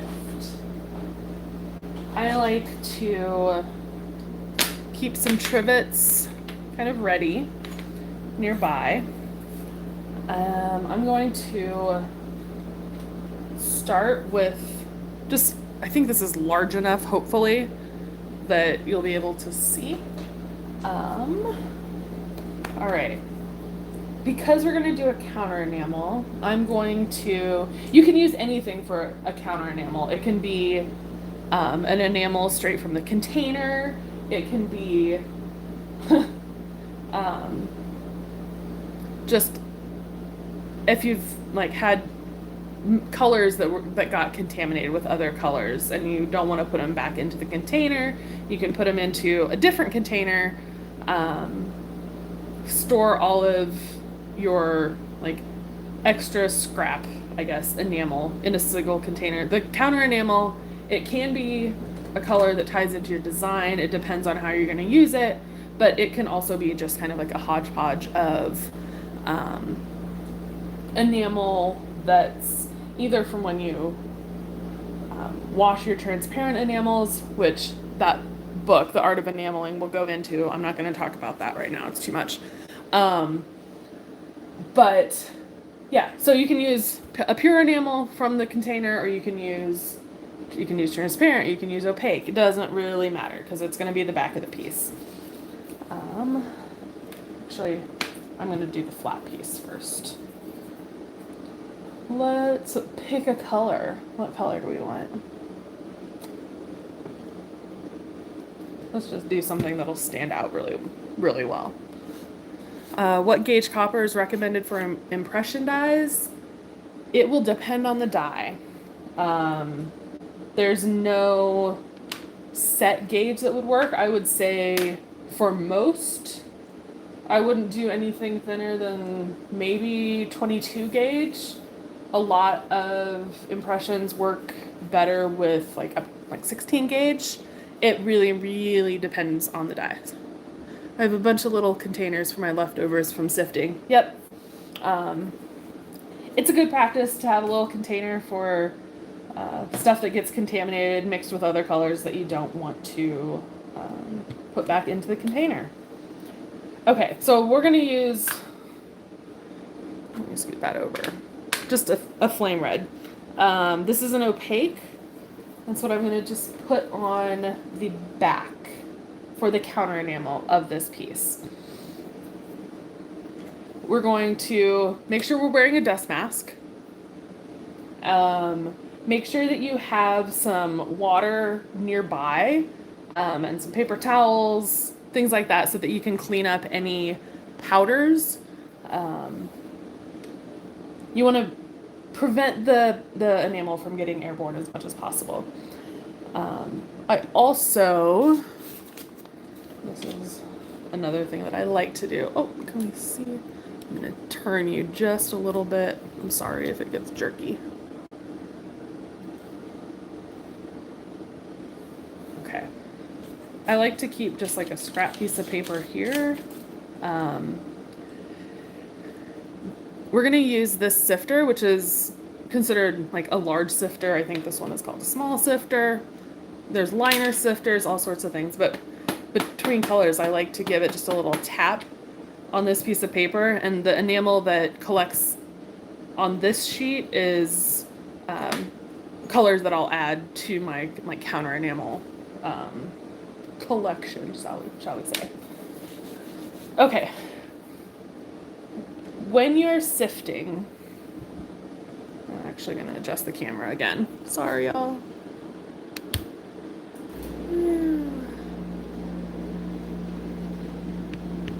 Let me know if anytime I'm doing something and you're not able to see, let me know and I will try and adjust. Okay, so we have our sifter. You don't want to fill the sifter up more than 1/3 of the way. I did happen to choose a color that's almost exactly the same color as the sifter. Um, but you don't want too much and you don't want too little. So I like to do it maybe like a quarter of the way full. You want the the mesh that's on the bottom of the sifter to be fully covered. Let me grab another piece really of white paper so I can show you what it looks like when you're sifting. Okay, so we're not going to sift directly onto the metal first. Here's the sifter. There's a couple different ways that you can sift. You can tap the top, and when you're sifting onto your metal, you want to start at the outside edges and kind of work in concentric circles toward the center of your piece. You want a nice even coat. So you can tap that top edge. You can, oops, my favorite way, these handles are twisted wire, and I like to just run my thumbnail, oh gosh, maybe you can see that better, along these. It gives you a nice even tap as your thumbnail runs along the twisted wire of the handle. That's my preferred way to do it, but whatever way works for you is the way that you should do it. I'm gonna pour this back into the container since it is definitely not contaminated. And you can see it gets kind of messy. What I'm working on is just like a lunchroom tray. I honestly don't remember where I got it, but if you have a kitchen store near you, a kitchen or restaurant supply store, you can get these. It's just a nice way to kind of keep things contained. So just again, when I move, I'm just gonna fold this up and then I'll be tossing this. You want to do everything you can to prevent that enamel from flying all over the place because you do not want to breathe it. Okay. You don't want to put your metal down on the flat surface and then sift, because you have to somehow then be able to pick your piece up in order to put it on the trivet. Some people I know they'll use like stacked coins. We'll pretend these are coins. And then rest their piece on that so that then they can come in, either with like a palette knife or tweezers or something, or your hand, to pick it up without touching the surface. But I like to just hold it on my finger when I'm enameling. You can slightly moisten the tip of your finger. That can give it a little bit of, I guess, it's suction. Don't lick your finger because you don't want to get enamel in your mouth. But you can rest the piece on your finger. It doesn't matter which one.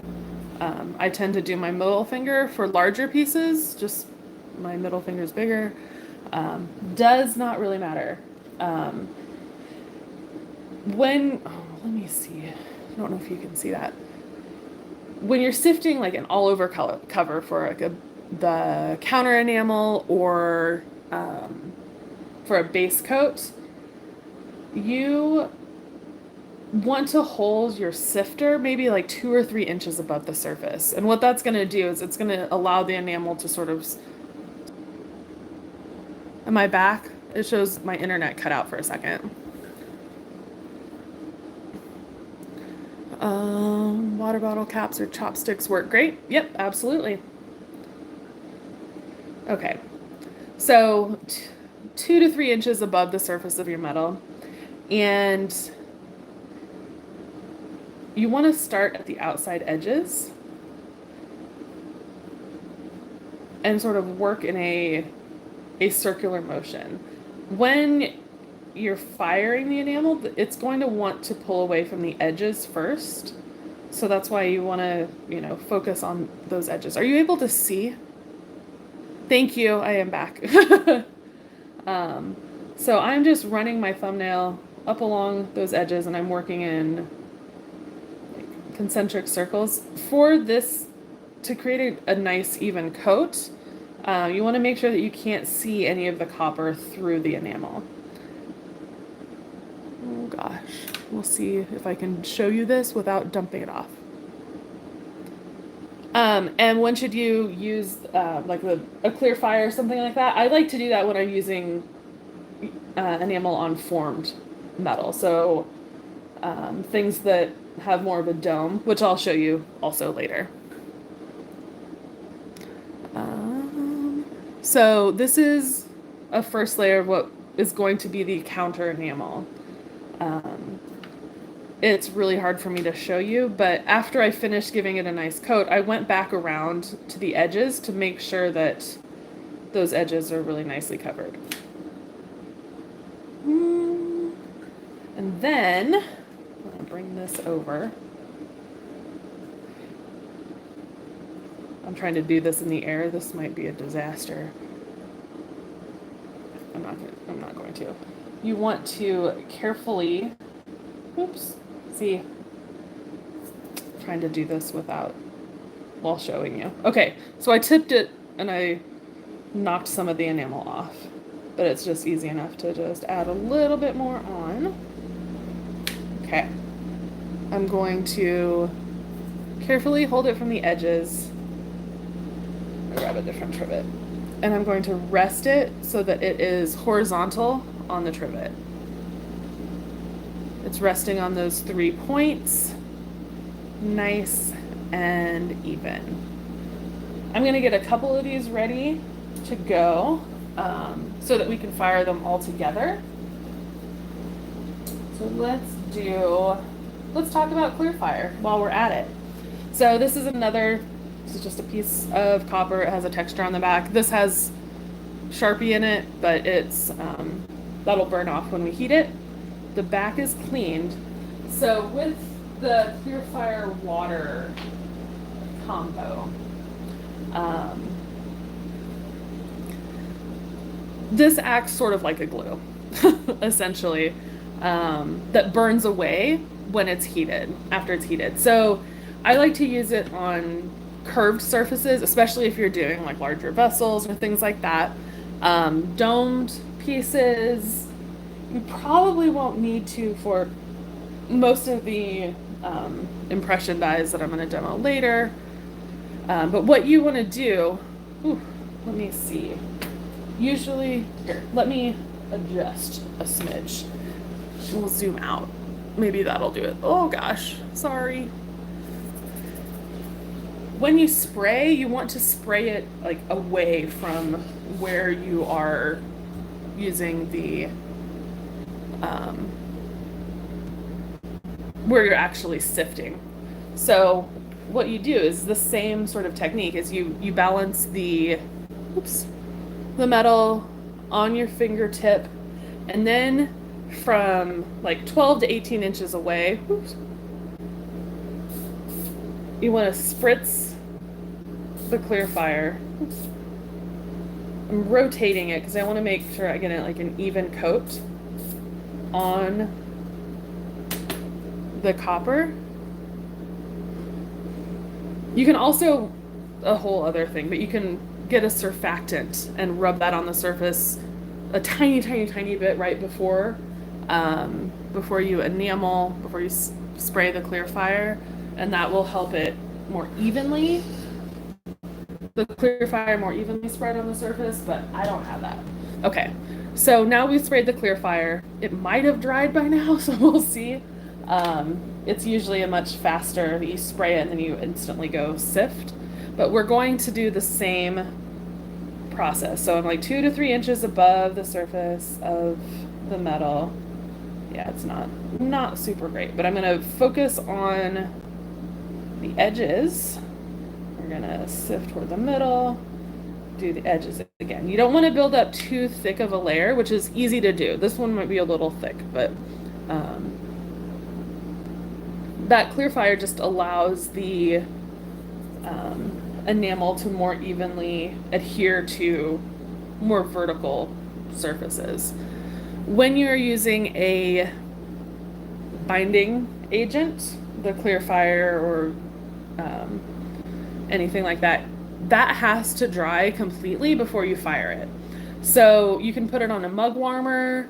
If you were kiln firing, you could put it on top of a hot kiln. I'm just gonna sit this aside for now and we'll fire it later and just give it a little bit of time to dry. Let's see, I usually put it on the trivet first, then sift over it. Oh, that's smart to use sidewalk chalk. What I will often do is I'll have like 2 trivets. Like if I wanted to, let's pretend that I'm enameling this piece again. You could have a trivet here, you could sift it and then pick it up and move it to a clean trivet. Yeah, the issue with just putting it directly onto a trivet, if you don't do something like put like a sidewalk chalk to keep your metal on the trivet to keep your metal from sticking to it, is there will be a buildup of enamel on the trivet itself, which you can kind of see here. And that will, when you fire it, that's going to reflow and stick to your piece. So just something to be aware of. There's a lot, like I said, there's so many different ways to do absolutely everything. Okay, let's do, what do we want to do? I'm going to, before I move on, I have my 2 pieces on the trivet back there that's just waiting, waiting to be fired. But for now, I'm going to clean up. So using the magazine pages is nice because the enamel, you know, it slides, it's a lot easier. I was kind of messy and I've gotten powder, you know, on my work surface that this powder would then, you know, could be contaminated in future layers. So I'm going to,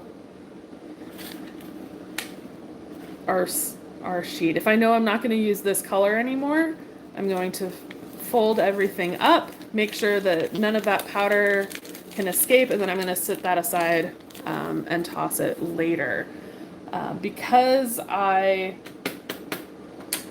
made a big old mess, and I don't want this opaque red to get into my other colors, I'm going to wipe off a little bit that I got on this lower sheet of magazine paper. Got a little bit there. I'm gonna do that. I'm gonna move this. You can have different little stations set up as you're working. And oh goodness, I'm just trying to keep it all in camera. But when you make a mess, always wipe it up with a cloth. You don't want to like sweep it up because that will put the enamel into the air, and that is not what you want.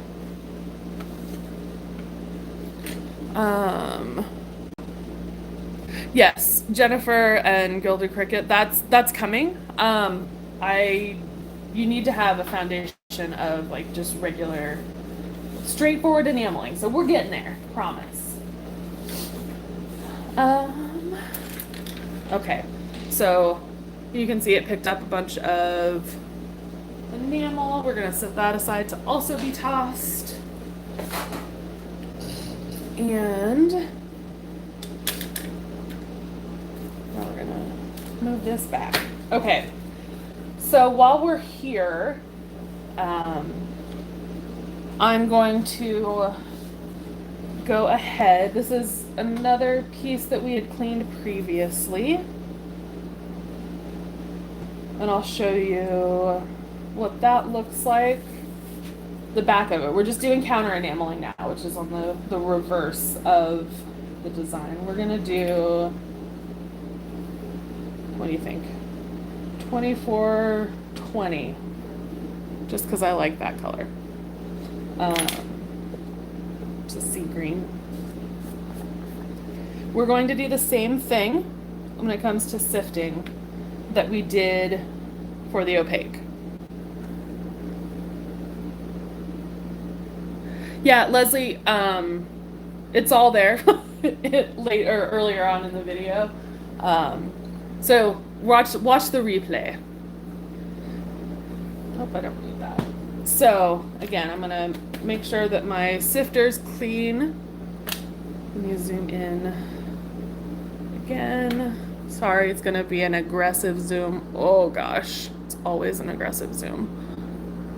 Oh, sorry y'all. Okay, that's a little bit better. So this is fine silver that we've cleaned. Again, for counter enamel, you can use anything. I am just going to use the same color that I'm going to use for the front. So this is transparent. It's particularly when you're working with transparents, you want to make sure that the finish of the silver or the copper that you're using is as shiny or as matte as you want, because it is going to be, you're going to be able to see through it. So what the metal looks like before firing is what it'll look like after. We're going to do the same thing. I'm holding my sifter about 2 to 3 inches above the surface, starting at the edges. And I'm just working in a circular motion to get a nice even coat. So I'm making sure that you can't see the silver through that layer. And then holding it by the edges only, we're going to rest it in a tripod. I'll just prep a bunch of the counter enamel while we're at it. Let's see, there's another one. I'm going to clean the back of this piece and this butterfly really quick, and then I'll come back, we can do the counter enamel on that, and then we'll be prepped for a bunch of demos. So give me just a second. If you're just joining us, I covered different ways to clean your metal before enameling earlier on in the video, so you're going to watch the replay.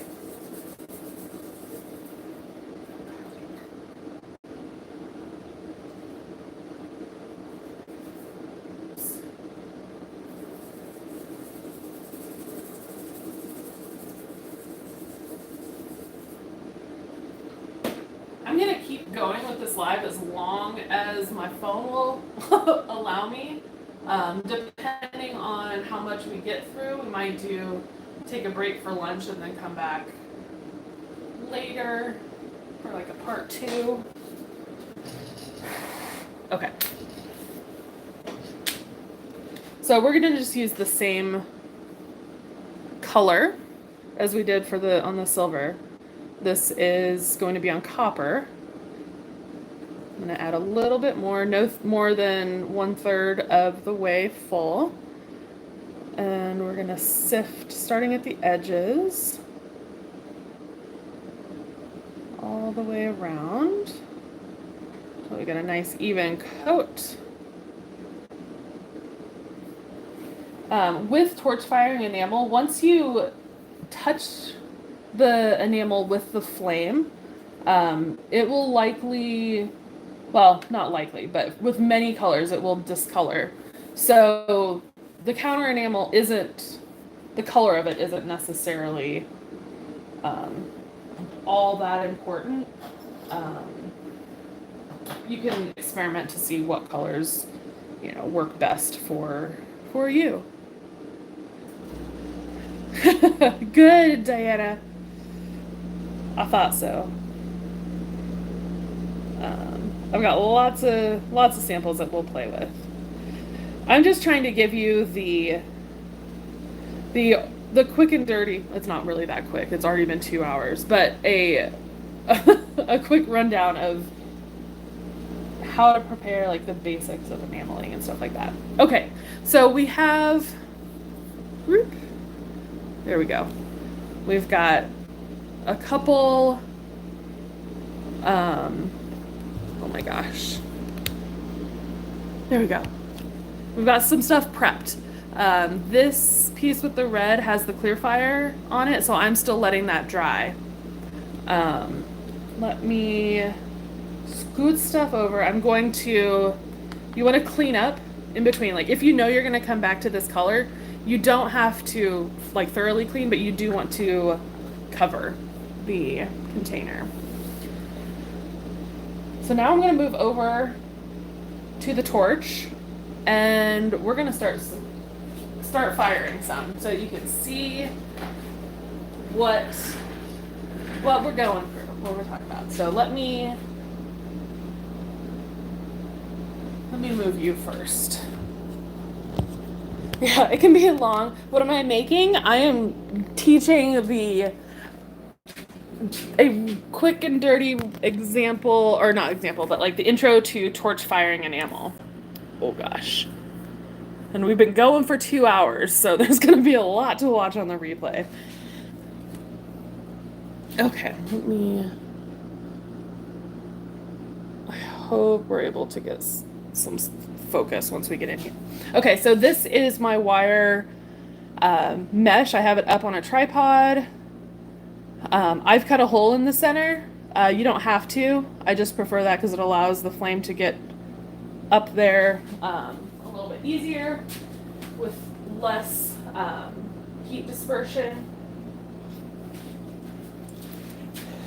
Got your IR glasses, which doesn't look like much right now. It's green tinted, but it's going to protect your eyeballs. So you want to make sure you use those. Let me grab our first disc. So I am placing the trivet so that the metal is like over the hole that I cut, and that's going to allow that flame to really get up underneath. Turn this a little bit.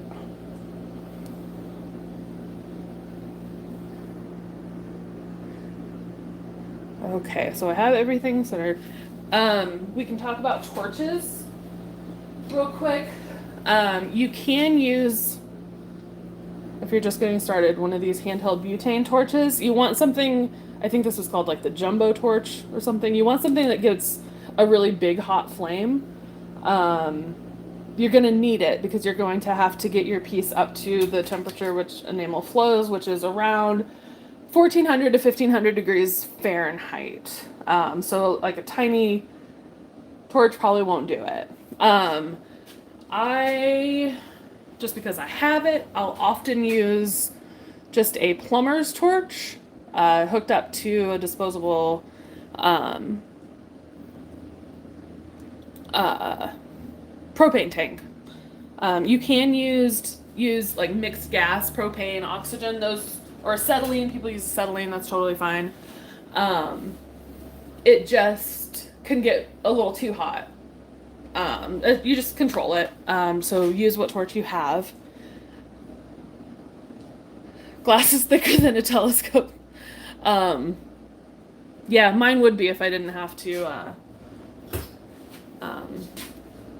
get extra super thin ones. So, okay, so what I'm going to do is, let me see, can you see where I'm coming in here? MAP gas would work too. Yep, that's fine. I'm going to light my torch. I'm just going to walk you through the process so that if I forget while I'm actually doing it, you'll know what I'm doing. You want to heat everything up fairly slowly at first. This is going to matter more when we go to add the base coat, when you already have enamel applied to the surface of the metal. Heating things up slowly. But I'm going to start with my torch. It's resting on my table. My tripod is about 10 inches tall, so it's a good distance away. And then I'm going to slowly be raising the torch, and you'll see it. until I get directly underneath the piece, and I'll move it in concentric, like not necessarily concentric circles, but in a circular motion. Um, and you'll see how the enamel will change color when it's heated. It'll often turn black. It'll not at all look this color through the heating process or through the firing process. And so we'll do this. I don't know if you're going to be able to see the detail or how the enamel changes, but that's why we have a bunch of samples prepared. So I'll do one with you more zoomed in. This is just propane in a plumber's torch.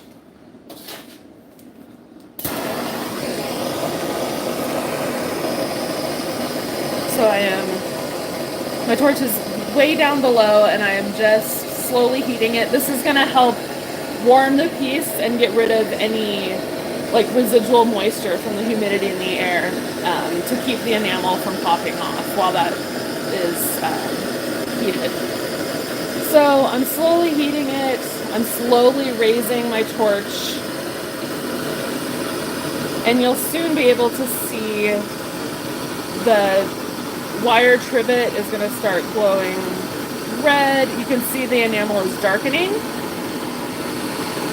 I'm making sure that flame doesn't touch the surface of the enamel. Okay, let me see if I can get it to focus.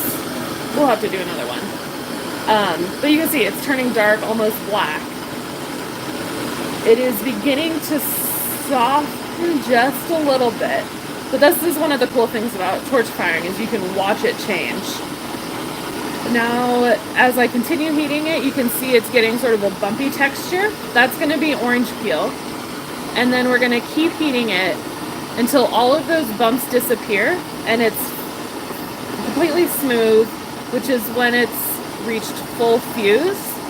So you can see it's glowing. You definitely want your glasses on. Don't want to look at it. Okay, that's probably pretty good. I'm going to take the torch away. Set that aside so you can see as it cools. It's going to turn back red again. So you want to let your piece cool, I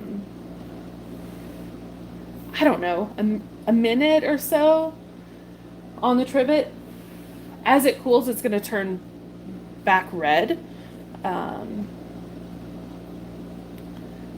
And that's why it's good to work on a bunch of pieces at once, because while you're letting this cool, you can be firing another piece. But you can see, and it's kind of cool. This is why I love torch firing, is because you get to see actually the steps. You can see the enamel fuse or flow fully. It's still cooling down. I probably could have fired it a little bit more. Do not let this touch you. This is hot, hot, hot.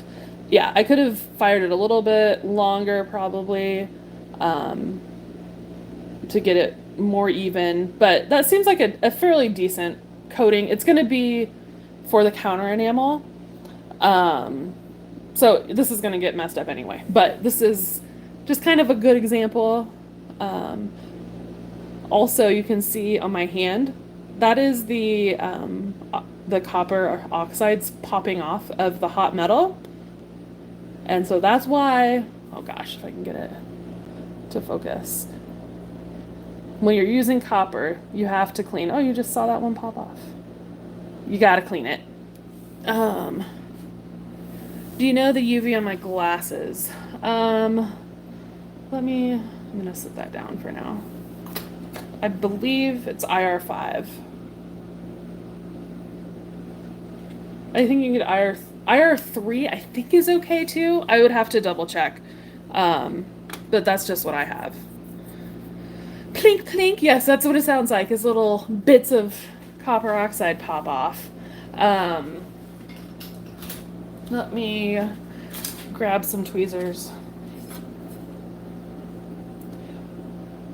This is a really good way to be able to like lift your piece off, is to take a pair of tweezers and rest it on the surface so that you don't, if you lift it off while it's too hot, the enamel could still be slightly molten and you could get a tweezer print in it. So I like sliding it up to pick it up. You can cool things off a little bit quicker by putting it onto a steel plate or a pancake die. Just saying. You might have a couple of those laying around. And you want to let that cool completely before you put it in water or before you put it in pickle. Most commercially available enamels, lead-free enamels, are generally safe to go in pickle to clean.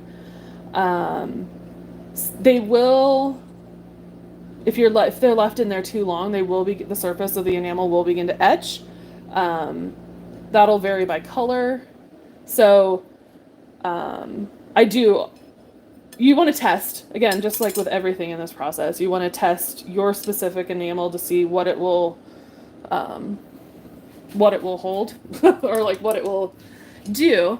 But for this one, I am going to toss it in the pickle because you see all this gunk, that's all popping off. If you don't clean that off before we put another a base coat on the front, that's going to pop off while you're reheating it, and it's going to land on the surface of your enamel.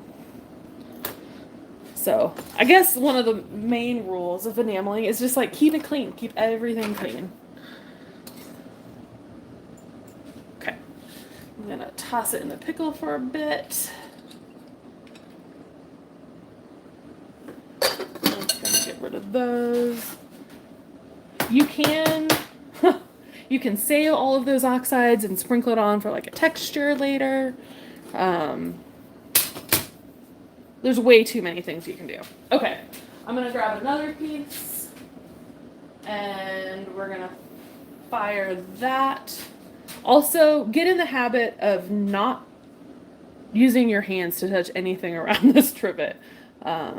It's so easy to just reach up with your fingers, pinch it, and you have burns on the tips of your fingers. So get in the habit of, when you're removing things from the trivet, use tweezers or tongs or something.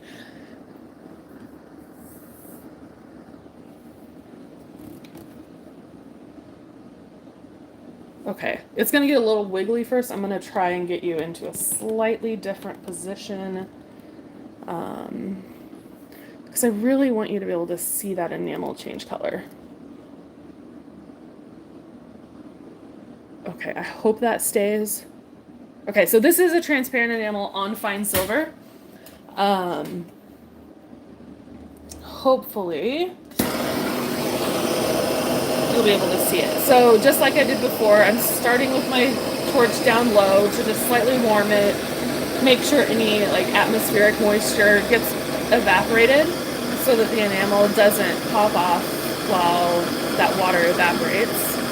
I'm slowly moving my torch.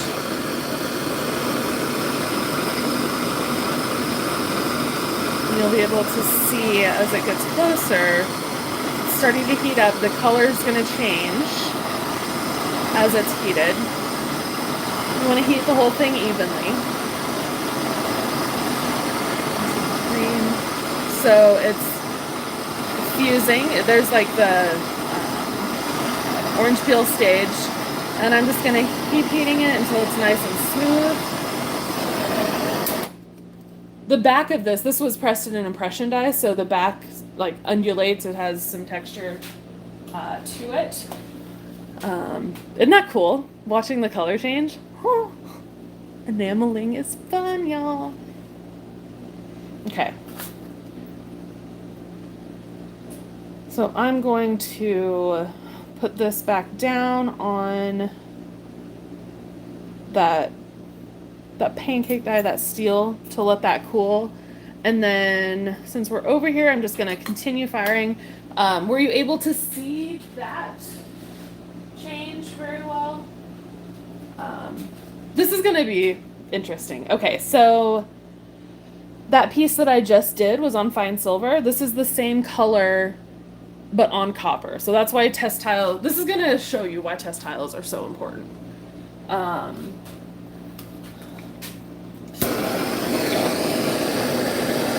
Sorry this is running really long, everybody. Okay, same sort of thing. I'm starting heating from pretty far away. And I'm going to slowly raise that flame, keep it moving in sort of circular motion.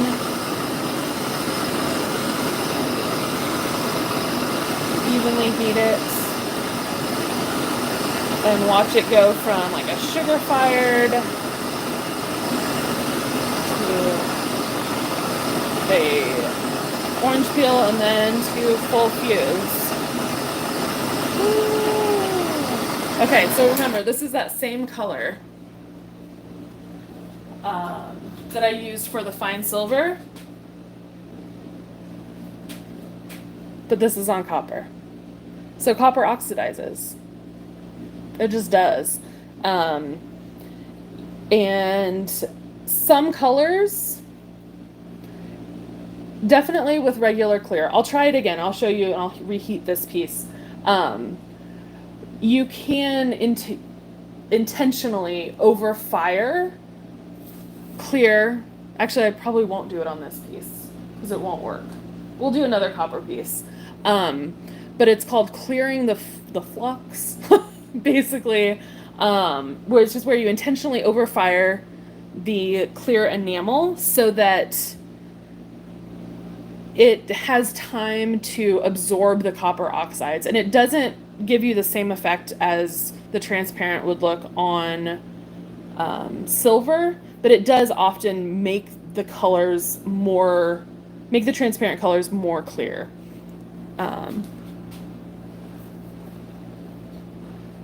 Okay, I'm going to try it with this one, and we're going to reheat it, and we're going to seriously overfire it and see if it clears anymore. So this is pretty much what it will look like when it's cool. Okay. I'm going to really take more time when I'm heating it up because I don't want that enamel to crack off due to thermal shock. Slowly heating it. We're going to get it up close and we're going to really overfire it and see if we can get it to clear out.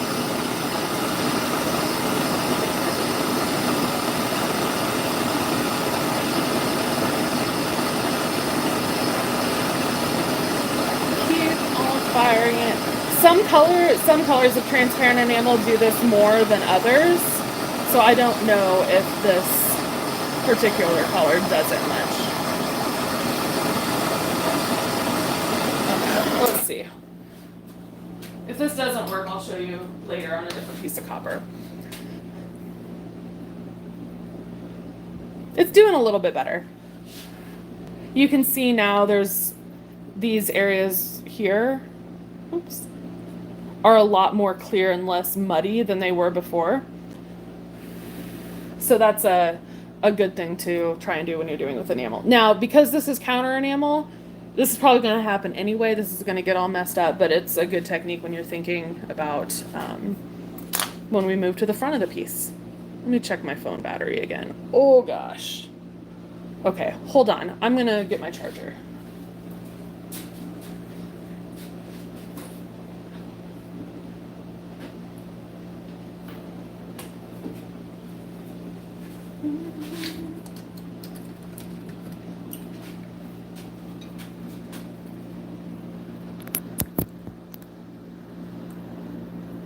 Okay, now hopefully my camera won't shut off.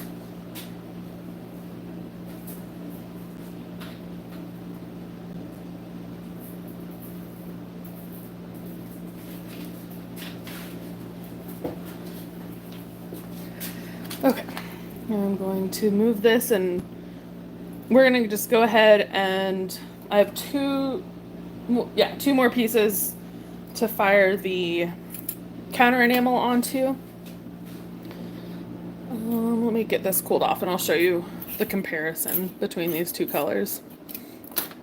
Not two colors, but you can see how that same transparent enamel looks on silver versus how it looks on copper.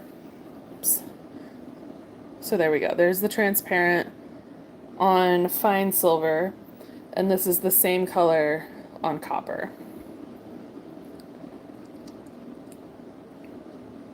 Kind of cool. That's why you want to make those test tiles, so that you know what to expect. Okay, I'm gonna toss that copper piece into the pickle. Let that clean. Then I'm gonna just do this really quick. I'll probably talk less during these next two, just so we can kind of move on. But it's the same technique as before.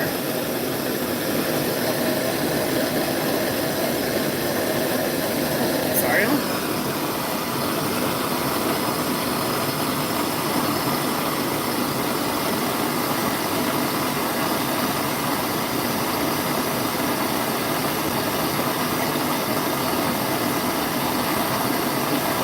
Isn't that cool? Ah! I've done it a lot and it's still so exciting. There we go. Okay. I'm just gonna let it cool off so you can watch that color change. It's the best part. So on this, you can see how it looks textured. The enamel is smooth. The back of this piece just has a texture to it. And so you're seeing the transparent enamel in the lower areas. There's a thicker layer so that you're getting that contrast between the dark or the thinner and the thicker areas of enamel. Okay, I'll let that cool.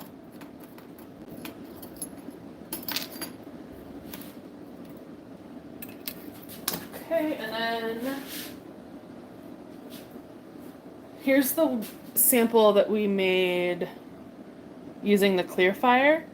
So this probably isn't actually fully dry. So I'm going to really heat it slowly by keeping the torch low or further below it, a further distance away for a longer period of time, just so that we make sure that we're slowly removing any excess moisture.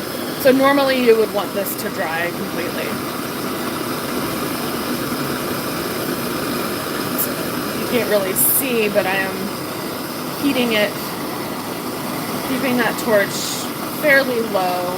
It's starting to change color. Again, I'm heating it evenly, keeping the torch moving.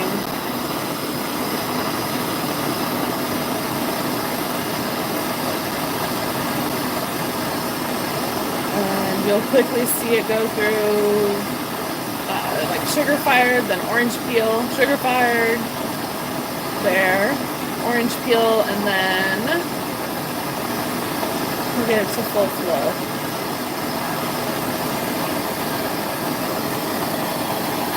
Oops, there we go. Now we can let that cool.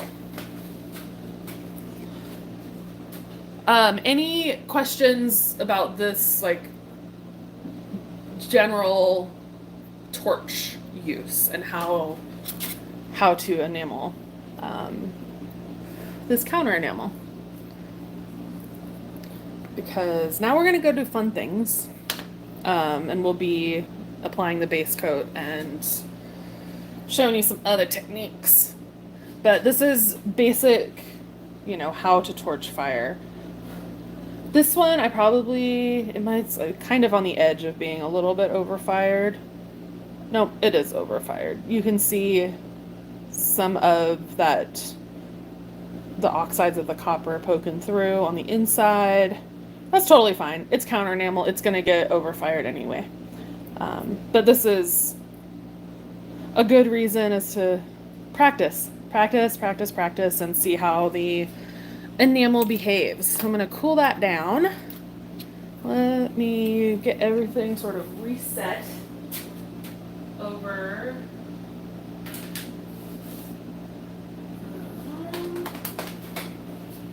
here.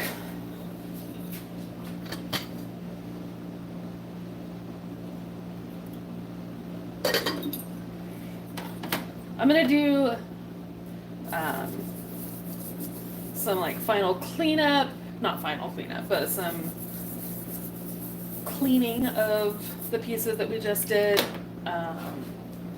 And then I'm going to So I'll move you back over to where we were doing the sifting, and then I'm gonna take like not 5 minutes, probably like 2 minute break, so that I can run in and get something to drink. I'm gonna eat something really quick. 2 minutes, so it's gonna be very fast. But I need to take a quick little break.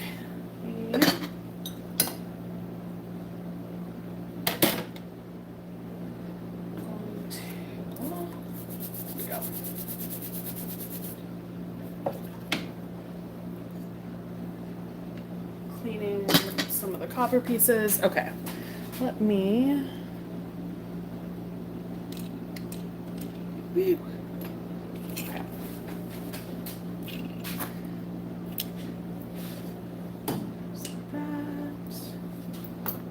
I know I'm doing a lot behind the scenes that you can't see, but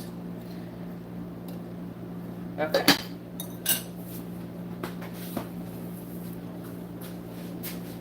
Move you.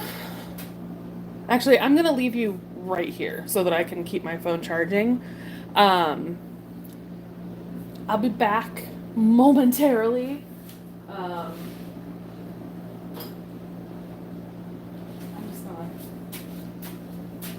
set this trivet here so that you have something at least to look at. But I'm gonna run in and go to the bathroom. And I'll be back in like 2 minutes.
Okay, I'm back. I'm still going to be doing some stuff. I'm going to move you back over here.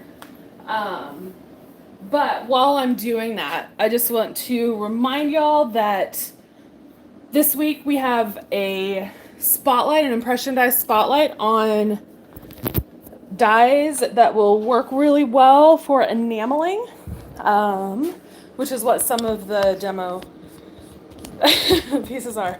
Tina, I need hold music. Da da da. But we have a spotlight on enamel impression dyes that work well for enamel. This is also the last day that our holiday pancake dyes, silhouette dyes, and pattern plates are also on discount. So those are available now. We have a new pattern plate that's also going to be really good for enamel at powderusa.com.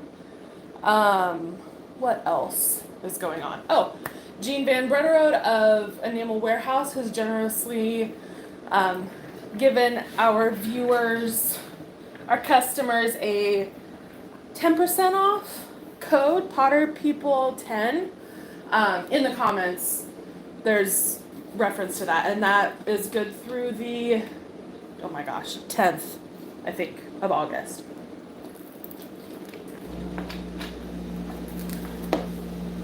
Okay, let me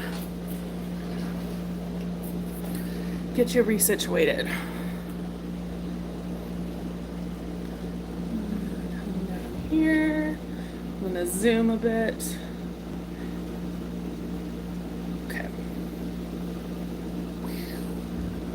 Also, if you're enjoying this, if you think this is valuable when it comes to like alternative ways that you can use your impression dyes, be sure to like, share, subscribe, let people know.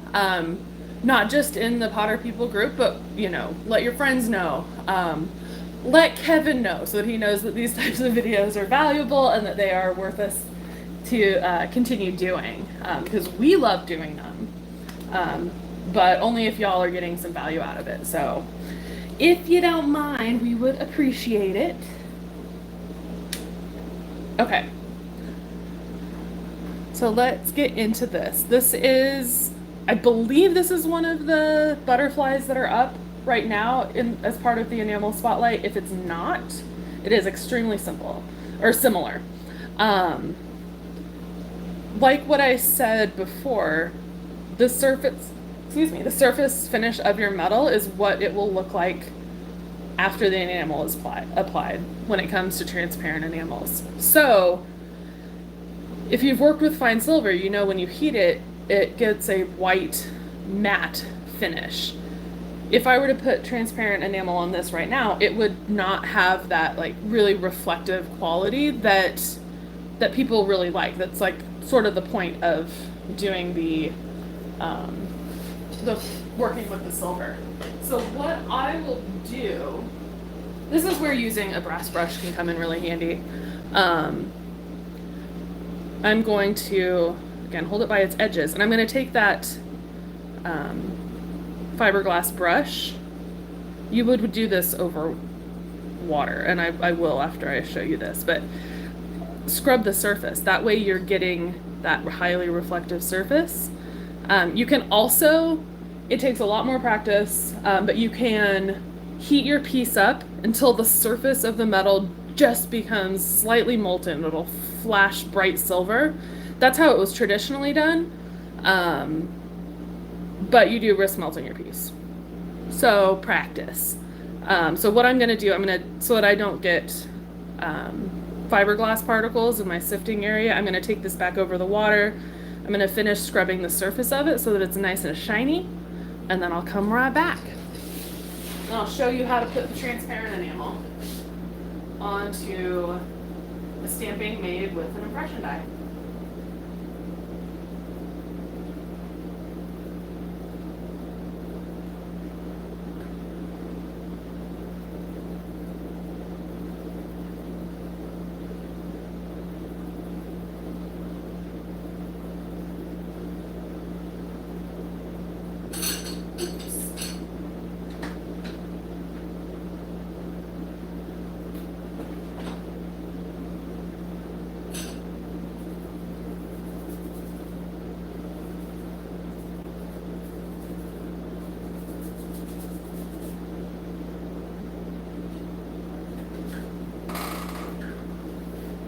All right. Yay! Thanks, Billy. We appreciate it. Okay. So I could make this a little shinier, but this is what we're going to go with for now.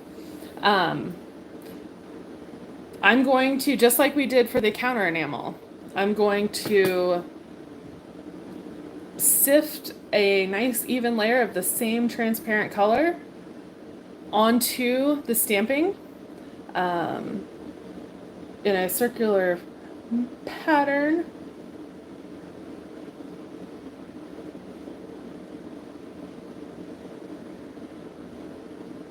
I may want to use a holding agent for this. We'll see.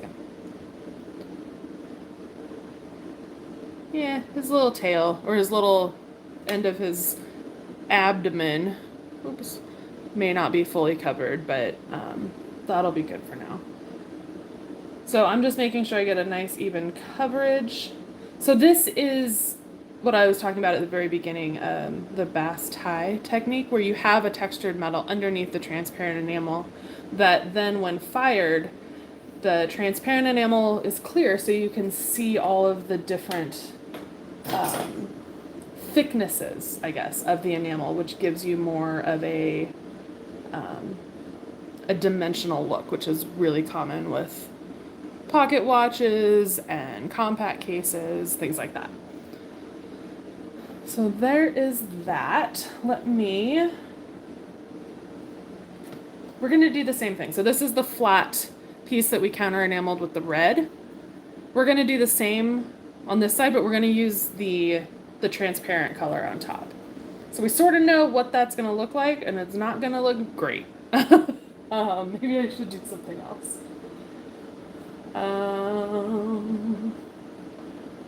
Yeah, let's hold off on that. Let me get, oh, this is another sample that we did. It's got a little bit of schmutz on it. I'm not sure what that's from, so I'm gonna just clean that real quick with the fiberglass brush. Clean it up nice.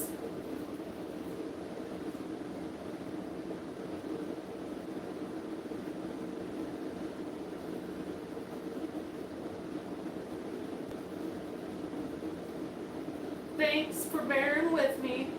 This video you'll be able to watch the replay of it. If you've been with me the whole almost 3 hours, then congratulations. But it's also there if you pop in and out. It'll be once the live is finished, it'll be up for replay. Okay.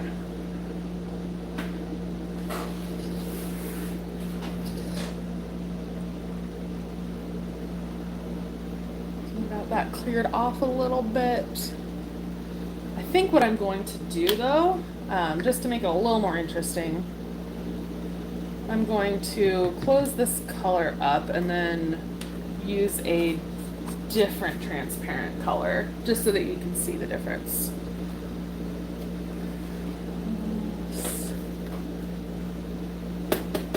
Okay. So we've got sort of like a light blue color. How about let's do a green.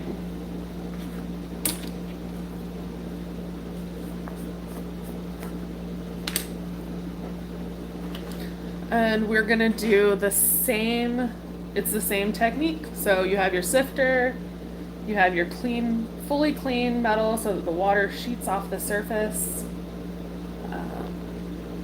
Oops, there we go. Can you see that? And I'm just gonna start around the edges. This one, I actually, even though it's flat, I'm gonna use a holding agent because the edges of this stamping are slightly rounded so that enamel is just like full sliding off the surface. So let's go ahead and use a holding agent. I showed how to use this earlier.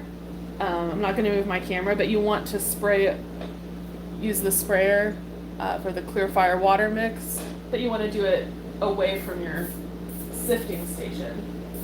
So I'm just giving it a couple spritzes just to get a nice coat of the holding agent, and then we're gonna sift.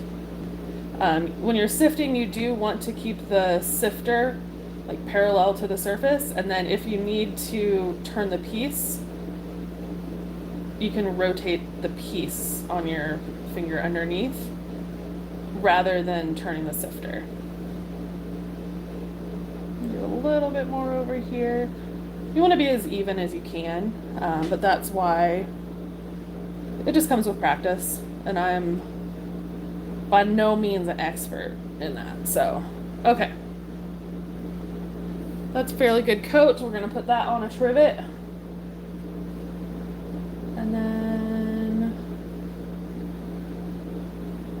so we've got that going on.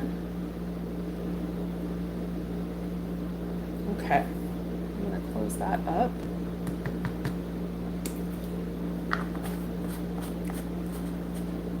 And I think what I'm gonna do now, I think we're gonna go back over to the torch and we're gonna fire these.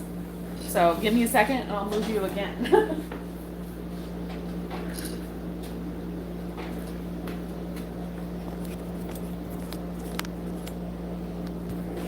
Give you a very quick sneak peek of my disaster of a studio. Ooh, look at that mess. Okay. Yeah, Peter, I have watched it. I didn't do the demo in the video. Washing your enamel. So when enamel is manufactured, it's processed in a ball mill, which is like a porcelain grinding thing. And so for transparent enamels, if you use them straight out of the container, it's still going to contain those like fine porcelain bits. And I don't think it's necessary for you to wash opaques for the most part because you're not going to see them. But when it comes to transparents, those little porcelain particles will cause cloudiness and will reduce the transparency. So that's a whole other thing.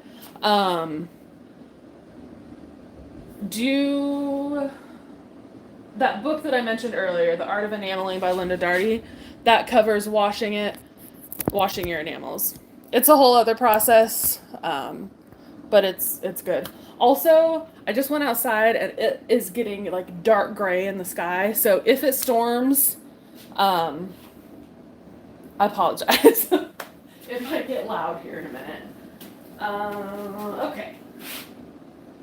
Let me get set up. We're gonna fire that butterfly. Again, trying to get in the habit of using tweezers to remove everything from your trivet. Okay. I'm gonna try and zoom you in closer. Oh gosh. Whoa. Oh gosh. Sorry. Usually, Lynette and I hang out together, and one of us is the camera person. Not today, since I have everything set up here at home. Okay, so we're going to do this the exact same way as we did before. We're going to slowly heat it. In this case, you do want to heat it just a touch more slowly so that the counter enamel doesn't pop off due to thermal shock. So we're going to slowly heat it. And this is going to be fun to watch because you'll see all of that enamel that's obscuring the texture on the impression die. It's going to clear and you'll be able to see all of the detail come through. So again, I am heating it evenly, trying to avoid touching the top surface with the torch. And it moves pretty quickly through the stages of sugar fire, orange peel, and then full fuse, or full flow. Okay, there we go. So I'm just going to make sure that everything is fully flowed. That looks good to me. And then we'll watch it come back to the green color, or the bluish color. Isn't that pretty?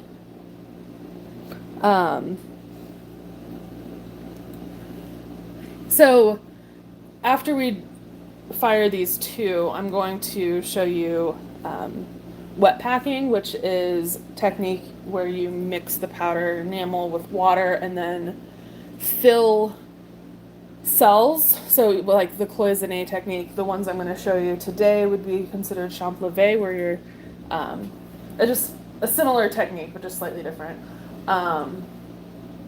And this particular butterfly, you could fill each. You wouldn't have to sift the same color over the whole thing. You could fill each one of the little wings with a different color using that technique. But this is a pretty good example. It looks absolutely gorgeous even just with one color. So we'll cool that off. Let that cool. It's good to have a bunch of trivets. I would say get no fewer than 3, just so that you can have rotating trivets. And so while something's cooling, another one is being fired and all that sort of stuff. Okay, let's do this one more time. And so we used the transparent green, the different color. So it's less teal, more green. And we're gonna heat it slowly slowly bring it up to temperature, and then once it starts to change color, we can bring the torch in a little bit closer and heat it up fast and get it to flow quickly. It's not fully showing on screen the color change. In person, it's a lot more obvious. So bringing that flame in close, keeping it beneath the piece. Isn't it cool? And now I'm just gonna make sure everything is fully flowed, but not melting the piece. Okay, so we're gonna let that cool.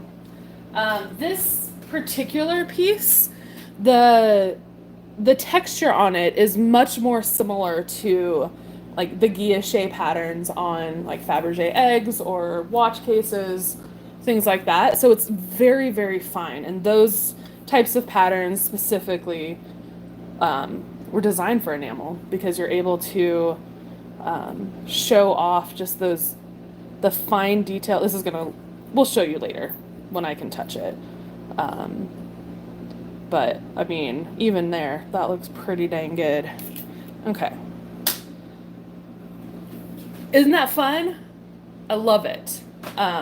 You do want to make sure, like at the beginning of the video, we talked a lot about safety and not breathing in dust. But anyone have any questions before I scoot you back over and we talk about wet packing? There's a ton of information that I shared 3 hours ago. So I'm not gonna like fully cover everything again, but you can watch it on the replay. I'm gonna pull this stuff out of the pickle while we can.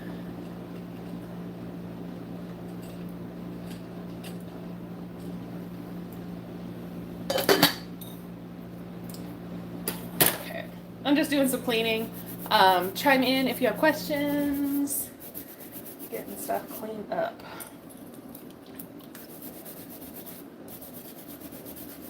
So you can see on that butterfly, well, and on the leaf, even just like a single coat of a transparent enamel, gorgeous.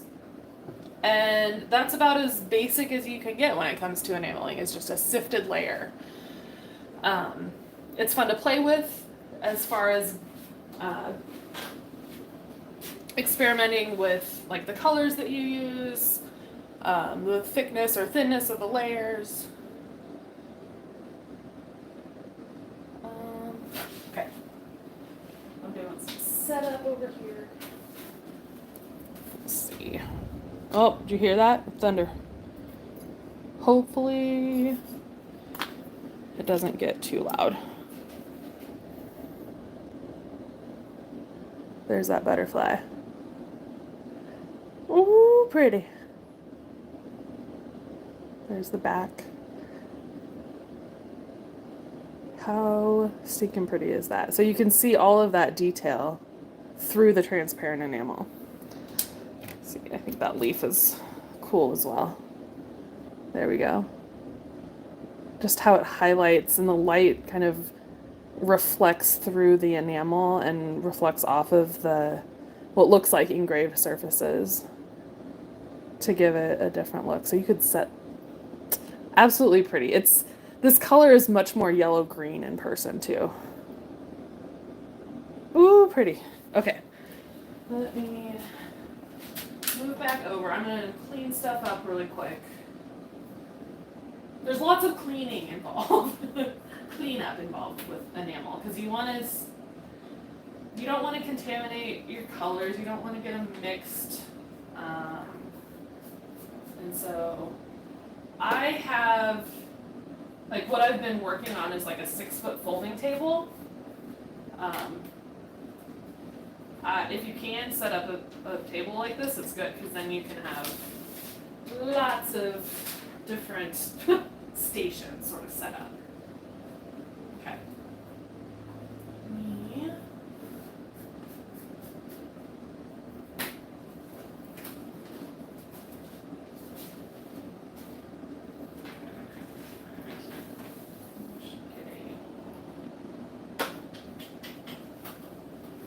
Thanks for your patience, everybody.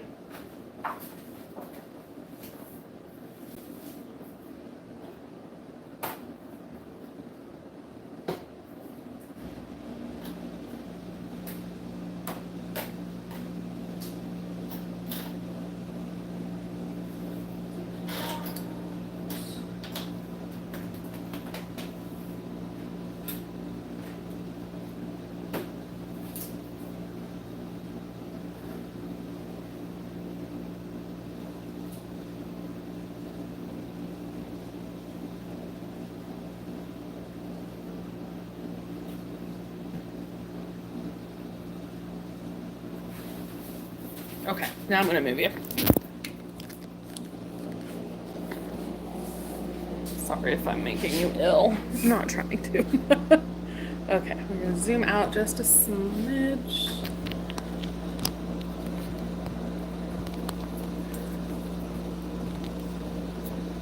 Okay. Oh gosh. Ah! Very aggressively zoomy. All right. Things settled. So does anyone have questions about what we have done so far? Actually, let's wait and we'll save questions for later so that I can show you more about wet packing, and then we can go back and talk if you have other questions. Okay. So this technique is called wet packing, and it is traditionally used for cloisonne and champlevé. If you don't want to sift at all, you can use this technique for everything. Let's do. But what it is, basically. So you want to use distilled water and paintbrushes. You can use good paintbrushes. I don't think you need to when you're just starting out, or when you're just like me and don't care that much. If you're doing really fine enamels, then you might want to invest in better brushes. But basically what we're doing is we are taking a powdered enamel. In this case, I'm going to do this piece, which is also one of the impression dies that's up right now. We're going to fill a couple of these cells. We're going to use opaque enamel. So what I'm going to do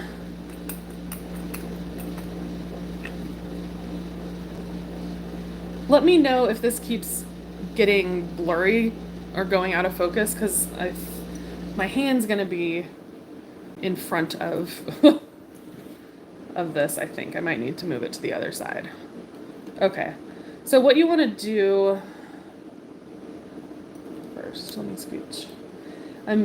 You want to use distilled water so that there's no like minerals or things like that could interfere with the enamel itself. So we're dipping the paintbrush in water. You can make little scoops if you want, but just a quick dip into the powder and you'll pick up some of the dry enamel. And then we're going to just put a couple drops of water on that dry enamel. And you can see it looks like it's becoming paintable, like paint.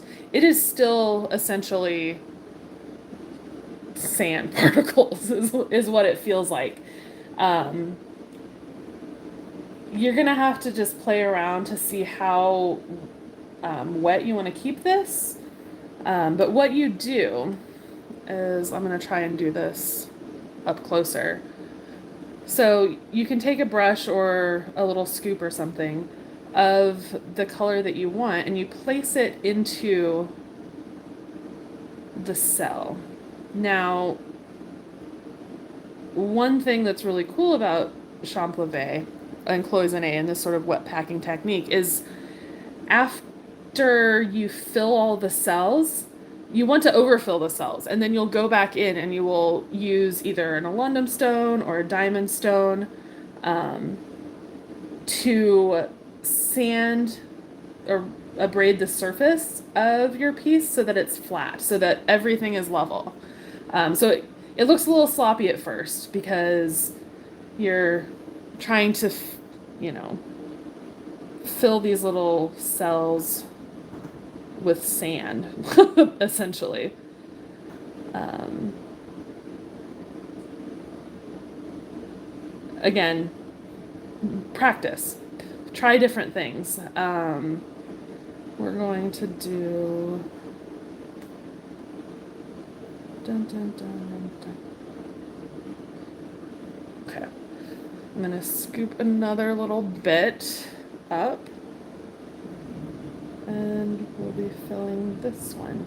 You can't brush it really. It's more of like a dabbing technique, I guess, like a tap, tap, tap to fill these areas.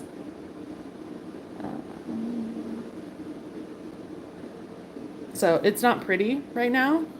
It could be prettier, but for just a quick demo, I'm not going to make it too pretty. All right. All right.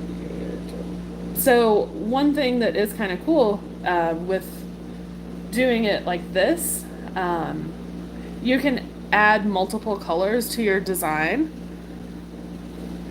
at the same time. Oh, you struggle with bubbles? You gotta make sure your piece is dry, dry, dry, dry, dry. You can also try just using distilled water. Some people learn or say to use a mixture of clear fire and the holding agent with the water. If that clear fire doesn't fully burn away, it can get bubbly. Most often it's because either the surface isn't clean enough or you tried firing it before the enamel was fully dry. Okay, scoop this around. Usually you'd use like a paint palette for this, but I don't have one, so I'm using the top of a plastic container. Oops. Oh my gosh.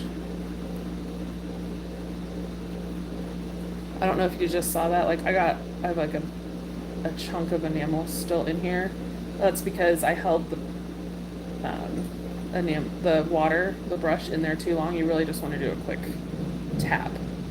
Oh, you hear the thunder? My dog is probably freaking out inside. Okay, so I'm just gonna put a couple little drops on here.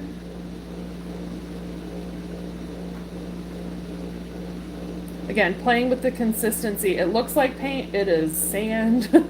It is grains. It is not at all easy to work with. So there are different techniques that you can do to more like to blend colors. Right now, I'm just giving you the quick and dirty. Let's see. Pick some up, and then it's dabbing it in to fill those cells.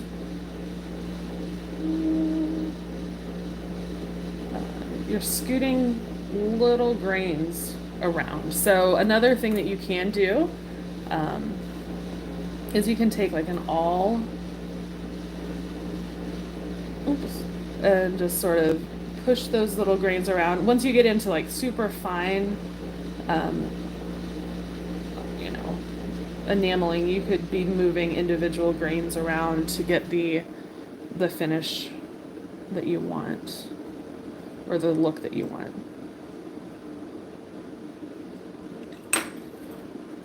Okay. Apply orange over here as well.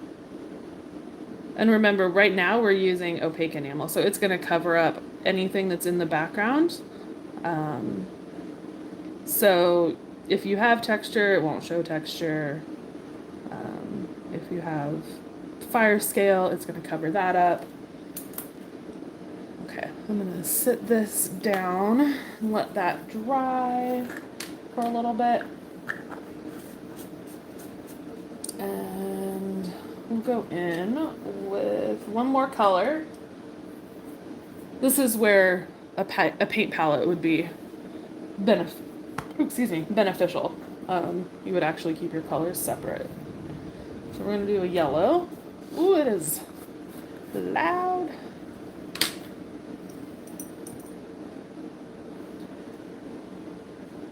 Okay.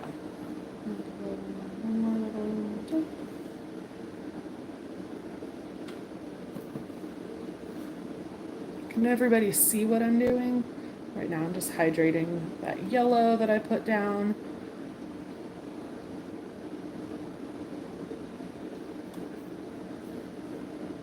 Oh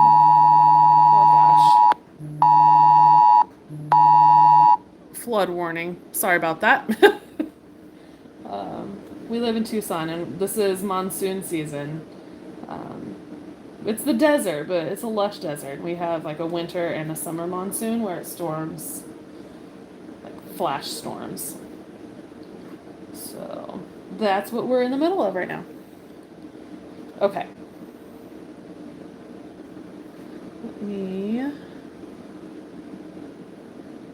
We're going to do the same thing. You can use, like I said, you can use little scoops. You can forge like a piece of wire into like a paddle shape, and use that as a scoop to place your enamel. There's lots of different ways you can do it. Okay. Let's do this. Most of the time, and this is going to be a good example of this, you're going to need to fire a couple layers or add a couple layers to the cells. So we'll fire it. With this, you want the cells to be overfilled so that you can sand everything back down so that it'll be level. And also, one thing I forgot to mention, I'm doing this to show you this wet packing technique. You can, you could sift an entire layer. You could do all of the same color. This is just to show you a different technique. Okay? So I'm gonna sit this aside right now. And I'm gonna try and get this to dry sooner rather than later. So let's see what we can do.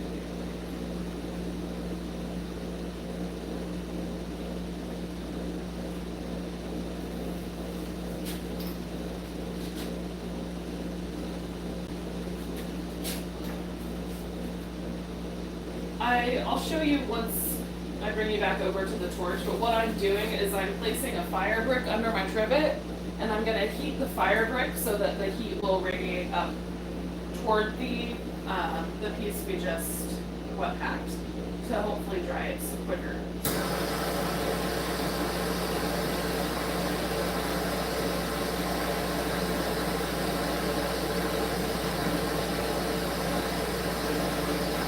Okay, we're going to let that sit for a bit.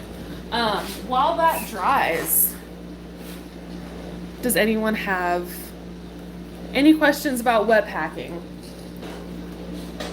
while we're at it? We're getting closer to the end, so thank you for hanging out. I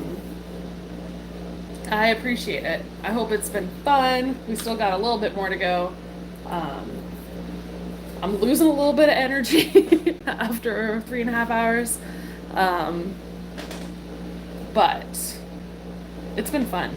I love torch firing enamel, and I think that it pairs so well with impression dyes and with patterned metal. Like, just adding a layer of transparent enamel over these textured pieces, like this was like a bonus, one of I think 20 bonus impression dyes, enamel impression dyes that were put up. This is part of the enamel spotlight this week Um, they're perfect, that you can highlight that detail. These are a couple others that are up right now. Oops. Try and show you. Oh gosh, while we let that cool. So this is another leaf with really cool texture. Would be great for transparent enamel on top of it. There's this piece, which I think is really cool, Art Deco piece. It could be a link. And you could sift a color all over it, or you could do like what we are just doing right now, which is like wet packing the enamel. And here is, y'all are gonna get me wrong. Is it a sparrow? I'm not sure.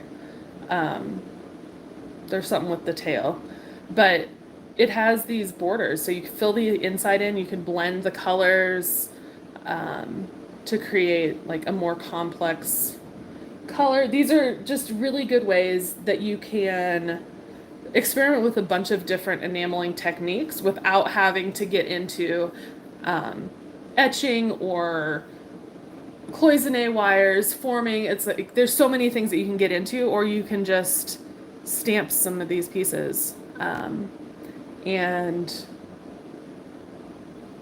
they're ready to go. So yeah, let me see. Other questions. Do you put swallow? Thank you, Peter. People will tell me if it's wrong. So you don't have to put a coat on it. You can. Let's say you're doing something like this, where maybe it's a little bit more textured. Or here's a good example. So the butterfly that we did, you can see as I kind of turn it and the light reflects that the surface isn't completely flat. If you wanted a completely flat surface and you don't want to put another layer of the colorful transparent, because that would darken it, right? You want to still be able to see everything. You could sift a layer of clear on top of it just to build up that volume while retaining the clarity. It's glass, so it doesn't need to be sealed in any way, but there are a lot of different things you can do. Like this piece I showed you earlier. Let me pull the sample out. It's a little hard to see because it's clear, but this has been sugar fired. So when you saw the stages that the enamel goes through, okay? You have the sugar fire where it still looks like all these particles. What you do is you fire a base coat onto the top, then you sift another layer of enamel, whatever color you want, and then you only heat it and you only fire it until it reaches this stage. Sugar fire, you do need to have a base coat on first though, or else it'll get really splotchy and weird. So that's just a different like surface treatment that you can give your enamel, but you don't have to seal it in any way. Holy moly, it's loud. Okay, let's go back over to the torch. I think we're probably good. We're gonna enamel, or yeah, fire the opaque wet packed enamel.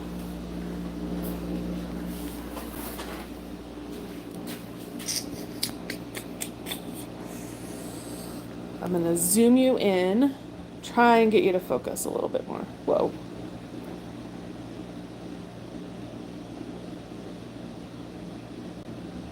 Okay, it's a little hard to see, but hopefully it makes sense.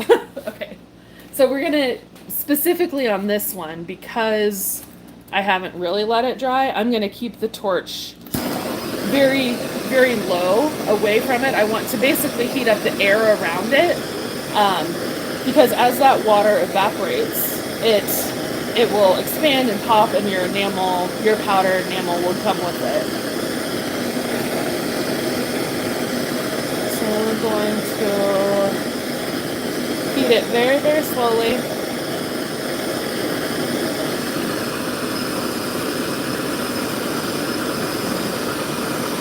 Keeping the torch moving.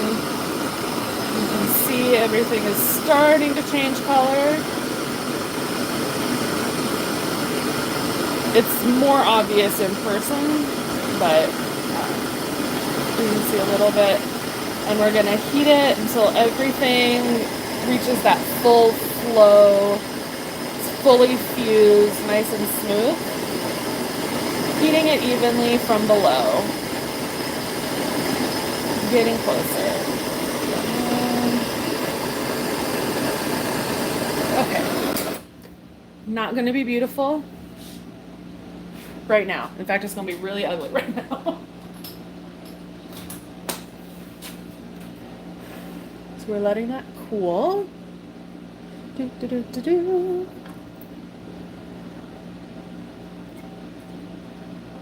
If your metal will at some point get stuck to the trivet, just because the enamel on the back of the counter enamel build up on the trivet. What you do, and that one wasn't a good example, but you can, after it's fully cool, you can pick your piece up, and if it's stuck, just lightly tap onto like your heat-proof work surface, and that will usually jostle it loose.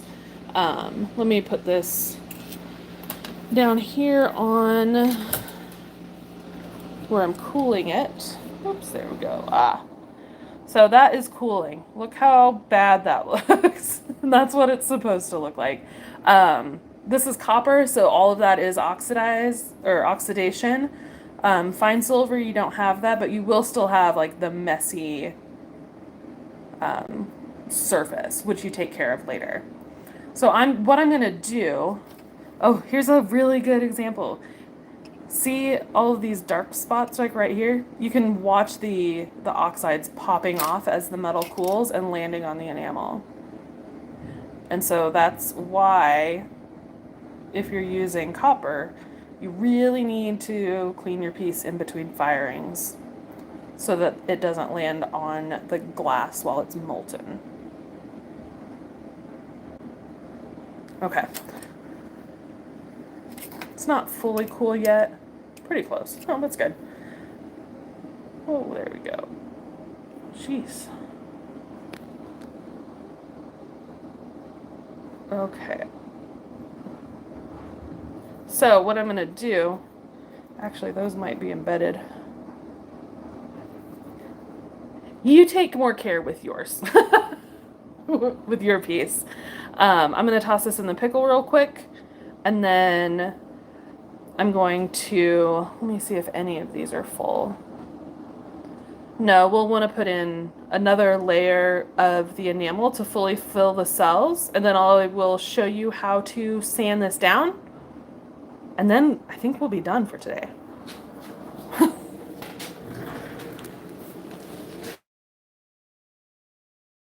So be sure to like the video, share the video, tell your friends about Pottery USA, about us. And if you enjoy these lives, be sure to let us know. Lynette and I have been doing lives every Wednesday for a while. We took a little break for a bit, but we're back. And as long as these still have value to you and are valuable, worth our time as employees, then we will continue to do them. They are not usually this long. They're usually about an hour. But yeah, let everybody know. Tell everybody about us. Tell Kevin how much you enjoy them. Let's get a piece out of the pickle.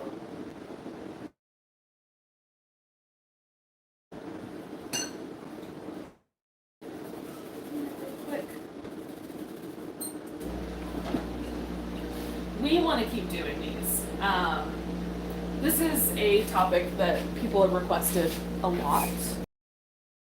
And for good reason. Because all of our impression dies, everything that with copper or silver, using our impression dies or pattern plates or pancake dies, they can all be enameled. So it is a technique, well, enameling, like multiple techniques, but just the technique of torch firing, it's in demand because you don't have to have a lot of equipment. If you miss the beginning of, I talked about what kind of tools you really need, different things like that. I'm not going to go into that again just because it'll take a long time and you can watch the replay. But the few things, oh, there's a lot that you can get away without having. Oh, I did that completely off camera. Okay. What I'm going to do is I'm going to just fill in one green, one orange, and one red cell so that we can make this a little quicker. For me, I'm getting a little tired. I generally prefer not to talk at all, so talking for 3 hours straight is a whole exertion for me while I work. Okay. So I'm using distilled water, and I am filling these cells, scooting these little grains of enamel all around, basically tapping, not brushing, to fill these cells with enamel. And if the power goes out, we'll still try and torch fire this, but then we're gonna call it because it is stormy out there. Okay. That's not pretty, but you can see we're getting that filled in.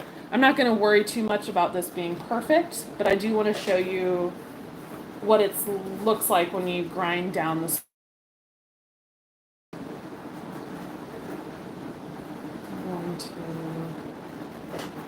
Actually, I'm just going to do this small cell over here of the orange. Keep it even easier. So this is very sloppy, like I mentioned. We're trying to overfill these cells. If you're using transparent enamels, you can work in really thin layers and layer different colors on top of each other to get gradient of color, combine different colors. There's a lot more depth you can get with the transparent enamels, but I love opaques for getting started. They do tend to react with the flame of the torch more, where they will be fully discolored. So that's something to keep in mind, but for a beginner, it's pretty good. So there's some really ugly looking wet packing. I'm going to take this over back to the torch. And then I'll bring you over. And we're going to try and fire it without letting it dry, which could be a disaster. But if we go slow enough, we should be okay. Sorry, makes you dizzy.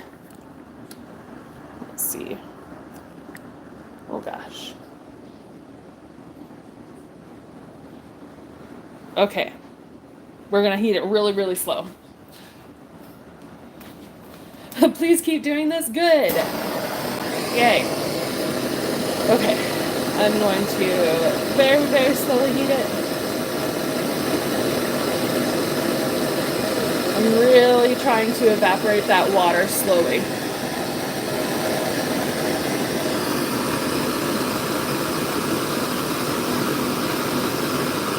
And this is where if you've used like a binder and don't heat it slowly enough, some of the binder can get like kind of trapped in there, and that's where you can get some bubbling. Okay, so I'm going to. We're bringing it in and we're heating it until that enamel that we just packed on there flows completely.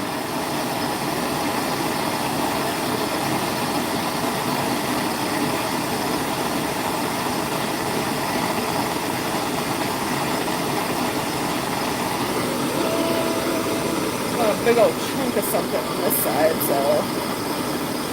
Alright, that's probably good.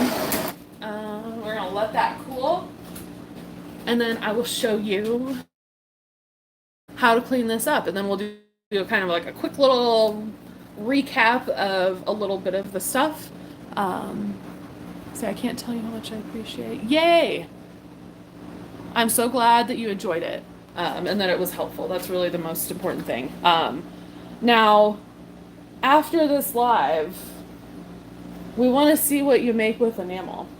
Go to enamelwarehouse.com, use the code that Jean has given us to use. I think it's good through the 10th. You can double check. We have posted the link in the comments after the live option also, because we want to see what you make. The main reason that I'm doing this today is so that you can consider adding enamel to the items that you make using our pattern plates, pancake dies, and so let me cool this down.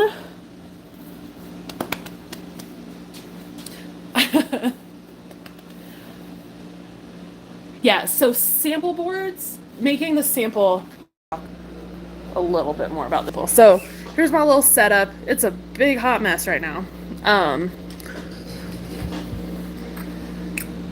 These are the sample pieces. I go over, what these are earlier on in the video, but basically it's a piece of copper that shows you what a specific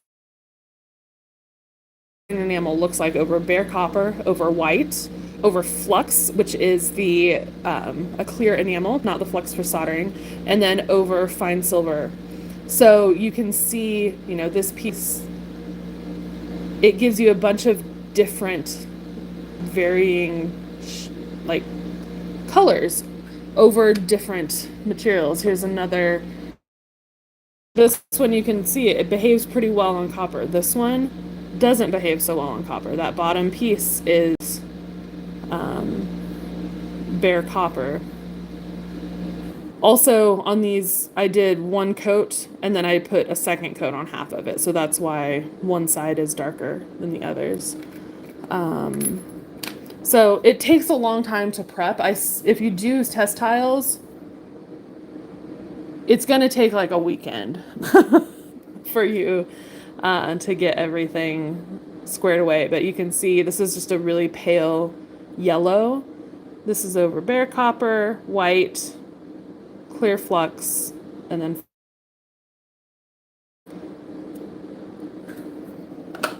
you get to the reds and oranges and pinks that really don't play well with fine silver, this dark band up at the top. That's how it looks over fine silver. That's over copper. This is on copper over clear flux, and then white. So warm colors, I say avoid them at the beginning. As you're learning, you're going to be more frustrated, excited. So stick with teals, the light blues, the cool colors for more success right away. I was going to do a demo on this piece, but I think I'll just do a separate video for that. We have a bunch of impression dies up right now. I've shown you some of them right now that are really perfect for enameling. You can use textured copper, textured silver. Let me get you set up over here again, and we're gonna take our piece that we just wet packed and we're gonna show you how to grind it down.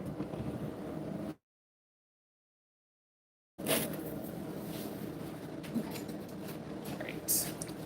So one way, there's a bunch of ways you can do it. You can take, if you have a wooden board, I don't know if I have a scrap piece of wood. Here we go. My husband's a luthier, so he builds guitars. A lot of wood hanging around. I'm going to kind of get some stuff set up. If you have a sink It's ideal, or maybe like a bigger bucket. I'm using really small, just Pyrex containers, little dishes. Okay, so what I'm gonna do, this is the alundum stone that I talked about earlier. This is one way to do it. And you can place your enameled piece on just like a piece of scrap wood. You want to do this wet so that you're not finding, or like making particles of glass go flying. And you can grind this surface using the alundum stone. We'll rinse it real quick. I'm gonna dry it. And so as you grind it, it's going to mat. Oops. So you can see over here, it's starting to get a matte surface rather than a shiny surface. To do is we're going to grind all of that enamel down until so that it has a nice clean inlaid look. So this is one way. I'm going to do it a little bit longer so that you can see.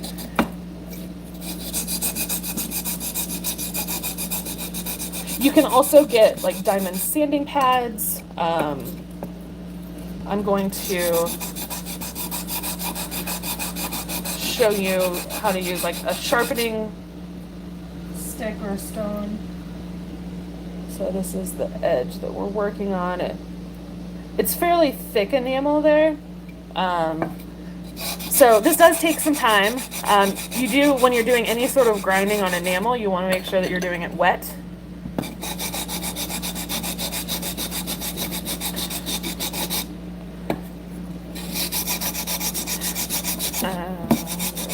Sanding, I'm going to rinse it every so often. Just check how it's progressing. And so I'm really focusing on this green and this yellow over here. And I want to get all that extra stuff off. Could you make it go? Probably, yeah. Using a lapidary wheel. Yeah, you probably could. You would definitely want to go slowly because it would be really easy to remove too much.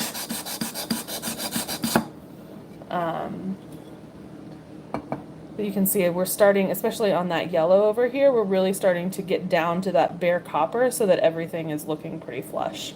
So I'm just going to do a little bit more.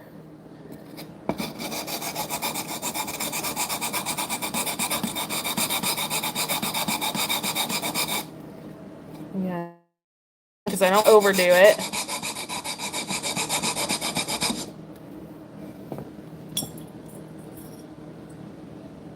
So we're getting a lot closer. It's getting a lot more crisp and clean. And so now this area, I really want to focus mostly in this area rather than on the edge. You can use like a diamond needle file also. If you're not sure if you really want to fully get into enameling, you don't have to have an alundum stone. It's just handy. It's one of my favorite tools. It grinds it pretty quickly, pretty efficiently.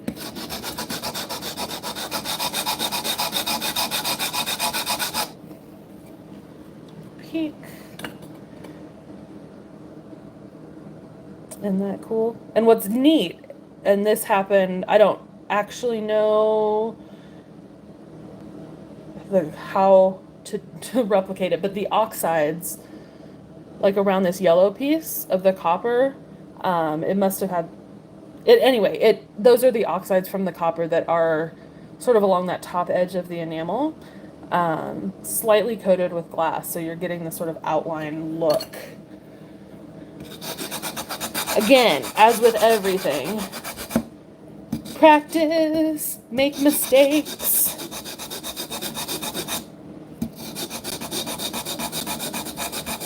Okay. So you can see how grinding the surface down, you go from this gnarly mess of overpack cells to this really nice and smooth surface over here. Let me go get the diamond.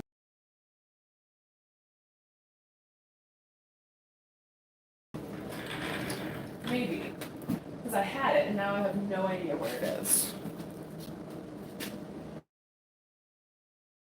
Oh, here we go. The alundum stone. This is just like, I think it's from Harbor Freight. It's for like sharpening knives and stuff like that, but it's diamond impregnated plate. You can take your piece and grind it flat on this. This is, if your piece is perfectly flat, this is a really good way to do it. If your piece is like domed or not perfectly flat, you're gonna have better luck with the alundum stone because it will sort of wear down and it will conform more to the shape of more three-dimensional pieces. Oh, I gotta plug my phone in. It's gonna cut us off. It's yelling at me.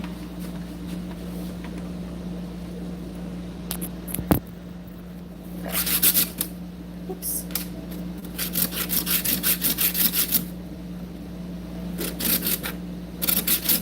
So again, always do it wet.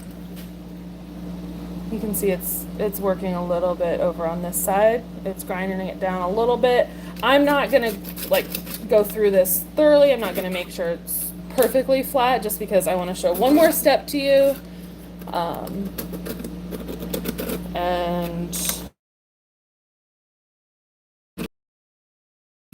Once we dry, there we go. Once we dry it, give me a second. Dry it off, and it is no longer shiny, which you can leave it like that. You can leave it matte. Let me get it dry real quick. But you can see, compared to the yellow and orange and green in the center, the yellow and orange and green on the outside edges, those are more matte. So what you can do is after you get everything ground the way you want it, you take it back to your torch and you refire it. And that's going to bring back that shine. So let me... process that we've used for the other examples. But this time we're heating it very slowly because especially now without letting it dry, there is water in it. There can be water if there's any little pinholes and it can pop off. So I'm heating the area around the piece right now just to slowly evaporate any water that may be stuck.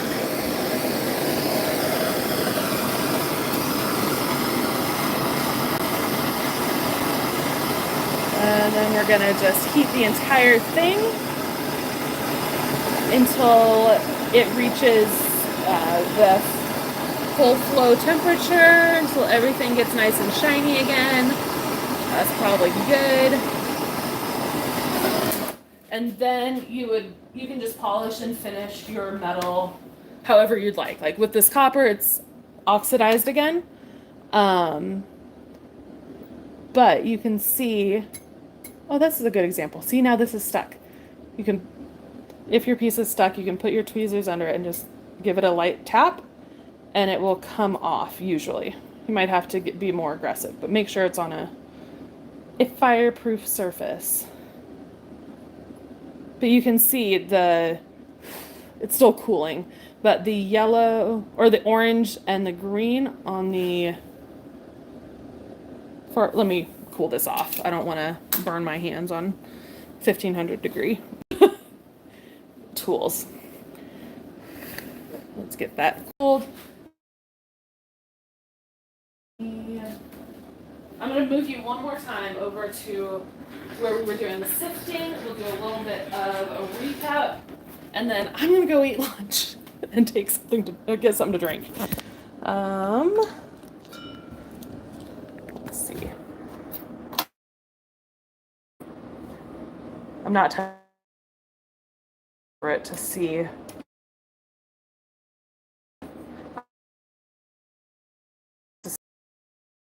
But you can see, okay, the yellow, everything is shiny again. So where we had just sanded and ground down the surface, it was matte. So we refired it. It's nice and smooth and pretty. So let's come back over here. Sorry for the zoominess. Okay. So go back and watch the beginning of the video. I covered a whole bunch at the very beginning. This book, The Art of Enameling by Linda Darty, this is going to be your guide. It has everything in it that you could possibly want to know with enameling. It goes through like washing the enamels, different techniques, different ways of application, firing with the kiln.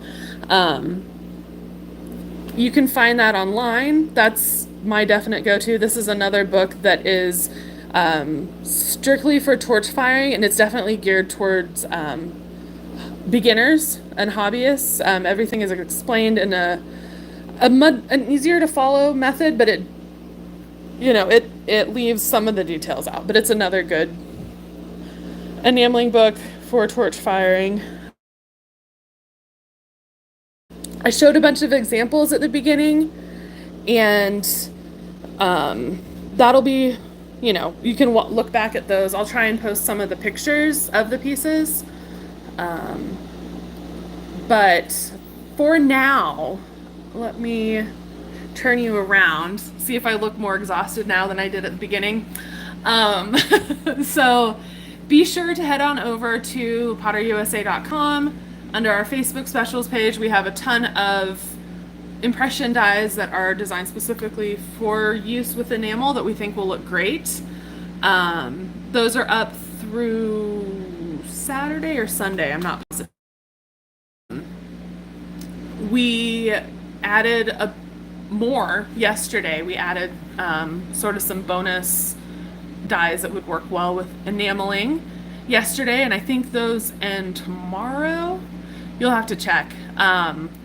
We have today actually is the last day of our holiday spotlight. We've got like Christmas impression dies, Hanukkah, we've got Yule stuff, we've got Festivus stuff, and our holiday themed pancake dies, pattern plates, and silhouette dies are on sale for 20% off. Just today's the last day. It's been going on for a couple weeks. And what else? Oh, if you want to start enameling, at Enamel Warehouse has given us a discount code for 10% off at enamelwarehouse.com. That's where I got most of my supplies, and that's good through I think the 10th.